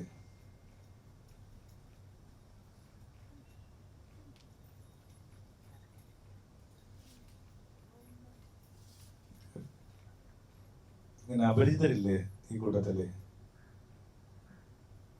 നമ്മളിങ്ങനെ നേരത്തെ കണ്ടില്ല എന്നുള്ളത് ഒരാളെ സ്ട്രേഞ്ചറായിട്ട് കരുതാനുള്ള കാരണമല്ല. പലയിടങ്ങളിൽ പാർക്കുന്ന എൻ്റെ സിബ്ലിങ്സ് ആണ്.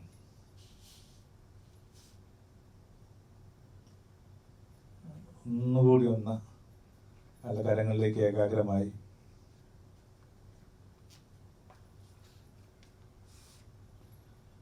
ചിലതൊക്കെ കുറുകെ കിടക്കാനുള്ള ഒരു ആത്മവിശ്വാസം താങ്കൾക്ക് ഉണ്ടാവട്ടെ എന്ന് പ്രാർത്ഥിക്കാം.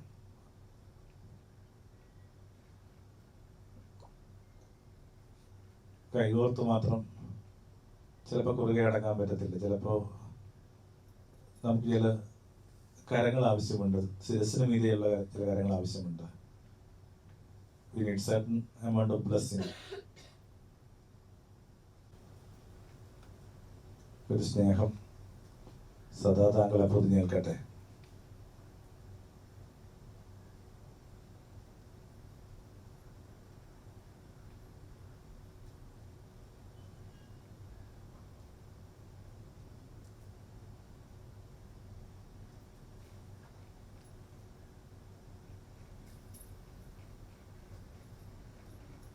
Thank you.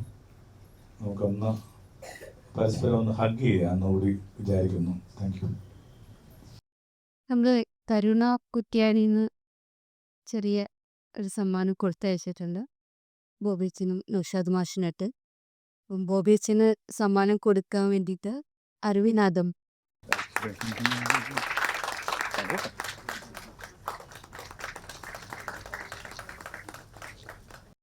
നൗഷാദ് മാഷിന് സമ്മാനം കൊടുക്കാൻ വേണ്ടിയിട്ട് അമാൽ.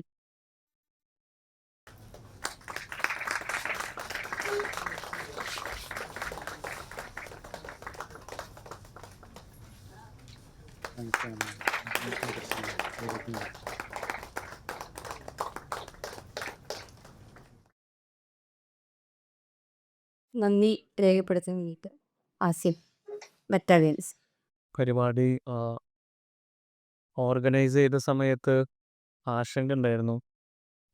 നെതൊക്കെയായിട്ട് ഇങ്ങനെ കമ്മ്യൂണിക്കേറ്റ് ചെയ്ത സമയത്ത് നമ്മൾ ഇന്നും ഉച്ചയ്ക്ക് മുന്നേ സംസാരിച്ചപ്പോൾ ചോദിച്ചു ആൾക്കാരുണ്ടാവോ. അവൻ ഇവർക്ക് പറഞ്ഞ് വരുമായിരിക്കും, അറിയില്ല.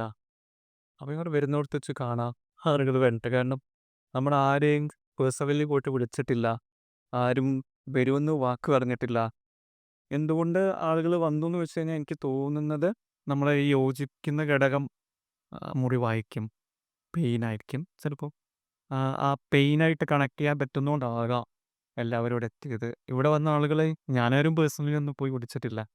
അപ്പോൾ നമ്മൾ കണക്ട് ചെയ്യുന്നത് പെയിൻ തന്നെയാണെന്നാണ് വിശ്വസിക്കുന്നത്.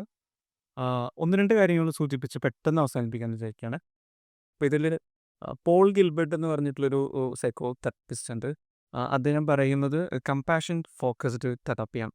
ഇപ്പോൾ നമ്മളിങ്ങനെ ഒരാളുടെ കൈ പിടിക്കുന്ന സമയത്ത് ആളനുഭവിക്കുന്ന ബുദ്ധിമുട്ടിനെ കുറിച്ച് പറയുമ്പോൾ നമുക്കൊരു പ്രാർത്ഥന ഉള്ളിൽ എവിടെയോ ഉണ്ടാവുന്നുണ്ട്. സമാധാനം ഉണ്ടാവട്ടെ എന്ന് എവിടെയോ നമ്മൾ മനസ്സിങ്ങനെ മന്ത്രിക്കുന്നുണ്ട്. ഈ മന്ത്രണത്തിൻ്റെ ഒരു കാരണം നമ്മുടെ ഉള്ളിൽ തന്നെ ഈ കമ്പാഷൻ കിടപ്പുണ്ടെന്നതാണ്. അപ്പോൾ 3 ഫ്ലോകൾ പറയുന്നുണ്ട് കമ്പാഷൻ്റെ. ഒന്ന്, നമ്മൾ മറ്റുള്ള മനുഷ്യന്മാർക്ക് വേണ്ടി നൽകുന്ന കമ്പാഷനാണ്, കരുണയാണ്. രണ്ടാമത്തെ കമ്പാഷൻ നമ്മൾ ഇങ്ങോട്ടേക്ക് സ്വീകരിക്കുന്ന കമ്പാഷനാണ്. മൂന്നാമത്തെ കമ്പാഷൻ ഉണ്ട് വിച്ച് ഇസ് വെരി ഡിഫിക്കൽട്ട്. നമ്മൾ നമ്മളോട് കാണിക്കേണ്ട കമ്പാഷനായിട്ട് വകപ്പെടുത്തുന്നുണ്ട്, കരുണയാണ്. അപ്പം നമ്മൾ വേറൊരാൾക്ക് വേദന വരുമ്പോൾ ഞാൻ എൻ്റെ കൂടെ, ടെൻഷൻ ആവേണ്ട, സാരല്ല എന്ന് നമ്മൾ ഓപ്പോസിറ്റുള്ള ആളോട് പറയുന്നത് പോലെ തന്നെ ചില സമയങ്ങളിൽ നമ്മളോടും പറയേണ്ടതായിട്ടുണ്ട്. അപ്പോൾ ഞാൻ ഇവിടെ ഇരുന്ന സമയത്ത് ഇങ്ങനെ എങ്ങനെയാണ് ഇപ്പോൾ സംസാരിക്കുക എന്ന ആലോചന ഉണ്ടായപ്പോഴേക്കും ഞാൻ എന്നെ തന്നെ കാണുകയാണ്. സാരല്ല, എനിക്ക് പറ്റും, നീ ഉണ്ടാലങ്ങനെ പ്രശ്നം ഉണ്ടാവില്ല, സാക്കിയാകും.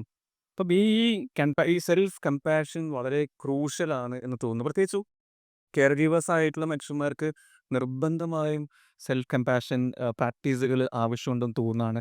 ഒരിക്കലും തെറാപ്പി നടത്തുന്ന സമയത്ത് ഈ കമ്പാഷൻ ഫോക്കസ് തെറാപ്പിയുടെ ഒരു ടൂൾ, ഒരു ആക്ടിവിറ്റി ഇങ്ങനെ ചെയ്ത സമയത്ത് ആ കുട്ടി ഒരുപാട് കരഞ്ഞു, വല്ലാതെ കരഞ്ഞു. അപ്പോൾ വല്ലാതെ കരഞ്ഞപ്പോൾ ഞാനിങ്ങനെ സെഷന് ശേഷം ഇങ്ങനെ ചോദിച്ചു എന്ത് പറ്റി. അപ്പോൾ ആൾ പറഞ്ഞു, ഞാൻ പ്രതിയിൽ നിന്ന് ഞാൻ ലൈഫിൽ ഉടനീളം പ്രതീക്ഷിച്ചിരുന്ന ഒരാൾ ഇയാളായിരുന്നു. അതായത് ആ സെൽഫാണ്.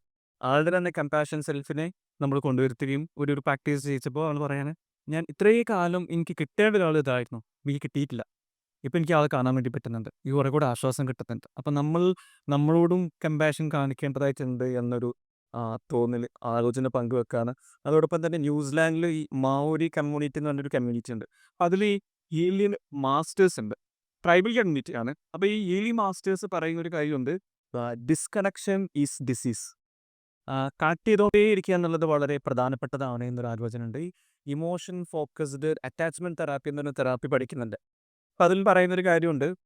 അപ്പോഴാണ് കുറച്ചും കൂടി മനുഷ്യൻ്റെ ഒരു സാധ്യതയെക്കുറിച്ചൊരു ധാരണ ഉണ്ടാവുന്നത്. നിരന്തരമായി ഇങ്ങനെ വേദനകളെ കേൾക്കുന്ന സമയത്ത് ആലോചിക്കുന്ന ഒരുപാട് ടൂൾസ് ഉണ്ട്. ഇപ്പോഴാണ് ചെക്ക് മനസ്സിലാവുന്ന മനുഷ്യൻ ഭയങ്കര അസാമാന്യമായ ഒരു ടൂള് തന്നെയാണ്, ഭയങ്കര ഹീലിംഗ് ടൂളാണ് മനുഷ്യൻ നമ്മൾ തോന്നുന്നുണ്ടായിരുന്നത്. അത് പറയുന്ന ഒരു കാര്യം, സ്യൂ ജോൺസനാണ് ഇമോഷൻ ഫോക്കസ് തെറാപ്പി കൊണ്ടുവരുന്നത്. അപ്പോൾ ഒരു മനുഷ്യനെ ജസ്റ്റ് നോക്കി നിന്നാൽ മതി. ഇപ്പം എനിക്ക് എൻ്റെ എളാമയെ കാണുന്നത്, അപ്പോൾ എളാമ ഇങ്ങനെ എന്നെ നോക്കുന്നതിന് എനിക്ക് ഭയങ്കര ആശ്വാസം ഉണ്ടാക്കാം. അതായത് ഞാൻ വേദന അനുഭവിക്കുന്നത് എൻ്റെ വളരെ വേണ്ടപ്പെട്ടൊരു മനുഷ്യൻ എന്നെ ഇങ്ങനെ നോക്കി നിൽക്കുന്നത് ആശ്വാസം ഉണ്ടാക്കുന്നുണ്ട്. അപ്പോൾ ഈ സ്യൂ ജോൺസൺ പറയുന്നത് ഇന്ത്യയിൽ വന്ന സമയത്ത് ഭയങ്കര റഷായിട്ടുള്ള ഒരു അറ്റ്മോസ്ഫിയറിലൂടെ ഇങ്ങനെ കടന്നുപോയി.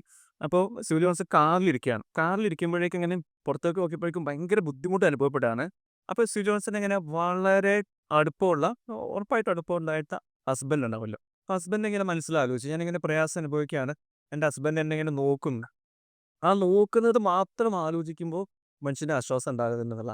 അതായത് നമുക്ക് വലിയ ബുദ്ധിമുട്ടിലൂടെയാണ് കടന്നു പോകുന്ന സമയത്ത് നമുക്ക് ഏറ്റവും വേണ്ടപ്പെട്ട മനുഷ്യൻ നമ്മളിങ്ങനെ നോക്കുന്നതായിട്ട് നിങ്ങളൊന്ന് ജസ്റ്റ് ഇങ്ങനെ സങ്കല്പിച്ച് നോക്കൂ. നിങ്ങൾക്ക് ചേഞ്ച് മനസ്സിലാക്കാൻ സാധിക്കും.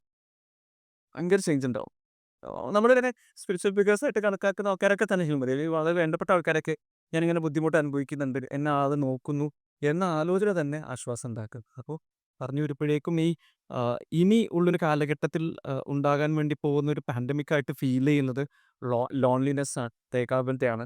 അപ്പം അതുകൊണ്ട് നിരന്തരം കണക്ട് ചെയ്ത് അച്ഛൻ പറഞ്ഞ പോലെ ഇങ്ങനെ മുട്ടാൻ പറ്റുവാണെങ്കിൽ അത് ഭയങ്കരമായിട്ട് മനുഷ്യന് സമാധാനം ആശ്വാസം ഉണ്ടാക്കും. ആ, നന്ദി പറയുക എന്നുള്ളതാണ്. ഇത് ഇങ്ങനെ നിരന്തരമായിട്ട് ഇങ്ങനെ ഈ തെറാപ്പിയുടെ ഭാഗമായിട്ട് മനുഷ്യർ കേൾക്കുന്നതുകൊണ്ട് പെട്ടെന്ന് പെട്ടെന്ന് പറഞ്ഞു തീർക്കണം എന്ന ആലോചനയിൽ നിങ്ങളുടെ ഏകദേശം നിങ്ങൾക്ക് കേൾവിയുടെ ഒക്കെ ഒരു പരിധി കഴിഞ്ഞിട്ടുണ്ടെന്ന് അറിയാം, ഇങ്ങനെ പറഞ്ഞു തീർത്തതാണ്. മെറ്റാവേവ്സും ഈ ഒരു പുസ്തകവുമായി ബന്ധപ്പെട്ടിട്ട് മാഷിനെ ഈ അലിഗഡ് പഠിക്കുന്ന സമയത്താണ് മാഷിനെ ഈ പുസ്തകം ഇങ്ങനെ എഴുതുന്നുണ്ടെന്ന് ഡൽഹിയിൽ വന്നപ്പോൾ മാഷ് പറഞ്ഞത്. അന്ന് തൊട്ട് തന്നെ ഞാനതിനെ വെയിറ്റ് ചെയ്തോണ്ടേയിരിക്കുന്നുണ്ടായിരുന്നു. പുസ്തകം എങ്ങനെയെങ്കിലും പുറത്തേക്ക് വരണം നിരന്തരമായിട്ട് ഇങ്ങനെ മാഷിനെ ബുദ്ധിമുട്ടിച്ചിട്ടുണ്ട് ഈ പുസ്തകം പുറത്തെത്താൻ വേണ്ടിയിട്ട്. ഏതായിരുന്നാലും ഈ പുസ്തകം നിരന്തരമായിട്ട് പുസ്തകത്തിന് വേണ്ടി പണിയെടുത്തിട്ടുള്ള നൗഷാദ് മാഷിനെ ആദ്യമായിട്ട് നന്ദി അറിയിക്കാണ്. അതോടൊപ്പം തന്നെ അപ്പോൾ ബോബീസിനെ കിട്ടലത്ര എളുപ്പമല്ല. അങ്ങനെ ഒരു തവണ കിട്ടിയപ്പോഴേക്കും ബോബീസിനോട് പറഞ്ഞു ഇങ്ങനെ ഒരു സദസ്സ് നമ്മൾ പ്ലാൻ ചെയ്യുന്നുണ്ട്. അപ്പോൾ ബോബീസ് പറഞ്ഞത് ജിഷോ ആണല്ലോ, അത് വളരെ ആവശ്യമാണ്. ഞാൻ അതിന് ആവശ്യകതയെക്കുറിച്ചൊന്നും ആലോചിച്ചിട്ടുണ്ടായിരുന്നില്ല. അച്ഛൻ പറഞ്ഞു അത് ആവശ്യമാണ്, അതെന്തായാലും നമുക്ക് ചെയ്യണം, അത് നമുക്ക് നല്ലതാണ്, ആ പുസ്തകം ആളുകളിലേക്ക് എത്തണം, അപ്പം നമുക്ക് എന്തായാലും ചെയ്യാം എന്ന് പറഞ്ഞു. അച്ഛൻ ഇവിടെ വരെ വന്നു. അച്ഛൻ ഒരുപാട് ഇൻസൈറ്റ്സ് വിസ്റ്റം നമുക്ക് നൽകേണ്ടായി. അച്ഛന് ഹൃദയത്തിൻ്റെ ഭാഷയിൽ ഹൃദയ ചുംബനങ്ങൾ നൽകിക്കൊണ്ട് നന്ദി രേഖപ്പെടുത്താണ്. ആയിട്ട് ഇവിടെ വന്നിട്ടുള്ള എല്ലാവരെയും ഹൃദയത്തിൻ്റെ ഭാഷയിൽ, സ്നേഹത്തിൻ്റെ ഭാഷയിൽ, മെറ്റാവേവ്സിൻ്റെ പേരിലും തണലിൻ്റെ പേരിലും അതോടൊപ്പം തന്നെ റിതം പാരൻസ് അസോസിയേഷൻ്റെ പേരിലും നന്ദി രേഖപ്പെടുത്തുന്നു. Thank you. ചെറിയ കുട്ടികളൊക്കെ ഉള്ളവർക്ക് ഈ പുസ്തകം ഒന്ന് മക്കൾക്ക് വായിച്ചു കൊടുത്താൽ നല്ലതായിരിക്കും. കുറച്ച് എന്തെങ്കിലുമൊക്കെ ഉള്ളിൽ കിടക്കും. ഇങ്ങനെ ഹിയറിങ് കൊണ്ട് സംഭവിക്കുന്ന കമ്പാഷൻസ് ഉണ്ടല്ലേ, ഒരു കമ്പാഷൻ അല്ലാതെ ഇനി മുമ്പോട്ട് വഴി വേറെ ഇല്ലെന്ന് ഞാൻ വിചാരിക്കുന്നു. അപ്പോൾ ഇതിൻ്റെ ഒരു പുസ്തകത്തിൻ്റെ പ്രൊമോഷനാണെന്നും വിചാരിക്കാൻ മാത്രം ബുദ്ധിക്കുറവ് നമുക്ക് ആർക്കും ഇല്ല. ഇത് ഉപയോഗപ്പെടുത്താന്ന് പറഞ്ഞ സംഭവമുണ്ട്. ഈ അടുത്ത കാലത്ത് ഇറങ്ങിയിട്ടുള്ളൊരു നല്ലൊരു നല്ലൊരു ഭംഗിയുള്ള പുസ്തകം കൂടെ എഴുതുന്ന കുറച്ച് പുസ്തകങ്ങൾ കാണുന്ന ഒരാളെന്ന നിലയിൽ അതൊക്കെ വന്നപ്പോഴാണ് നല്ല ഇല്ലസ്ട്രേഷനൊക്കെ ആയിട്ട്. Thank you.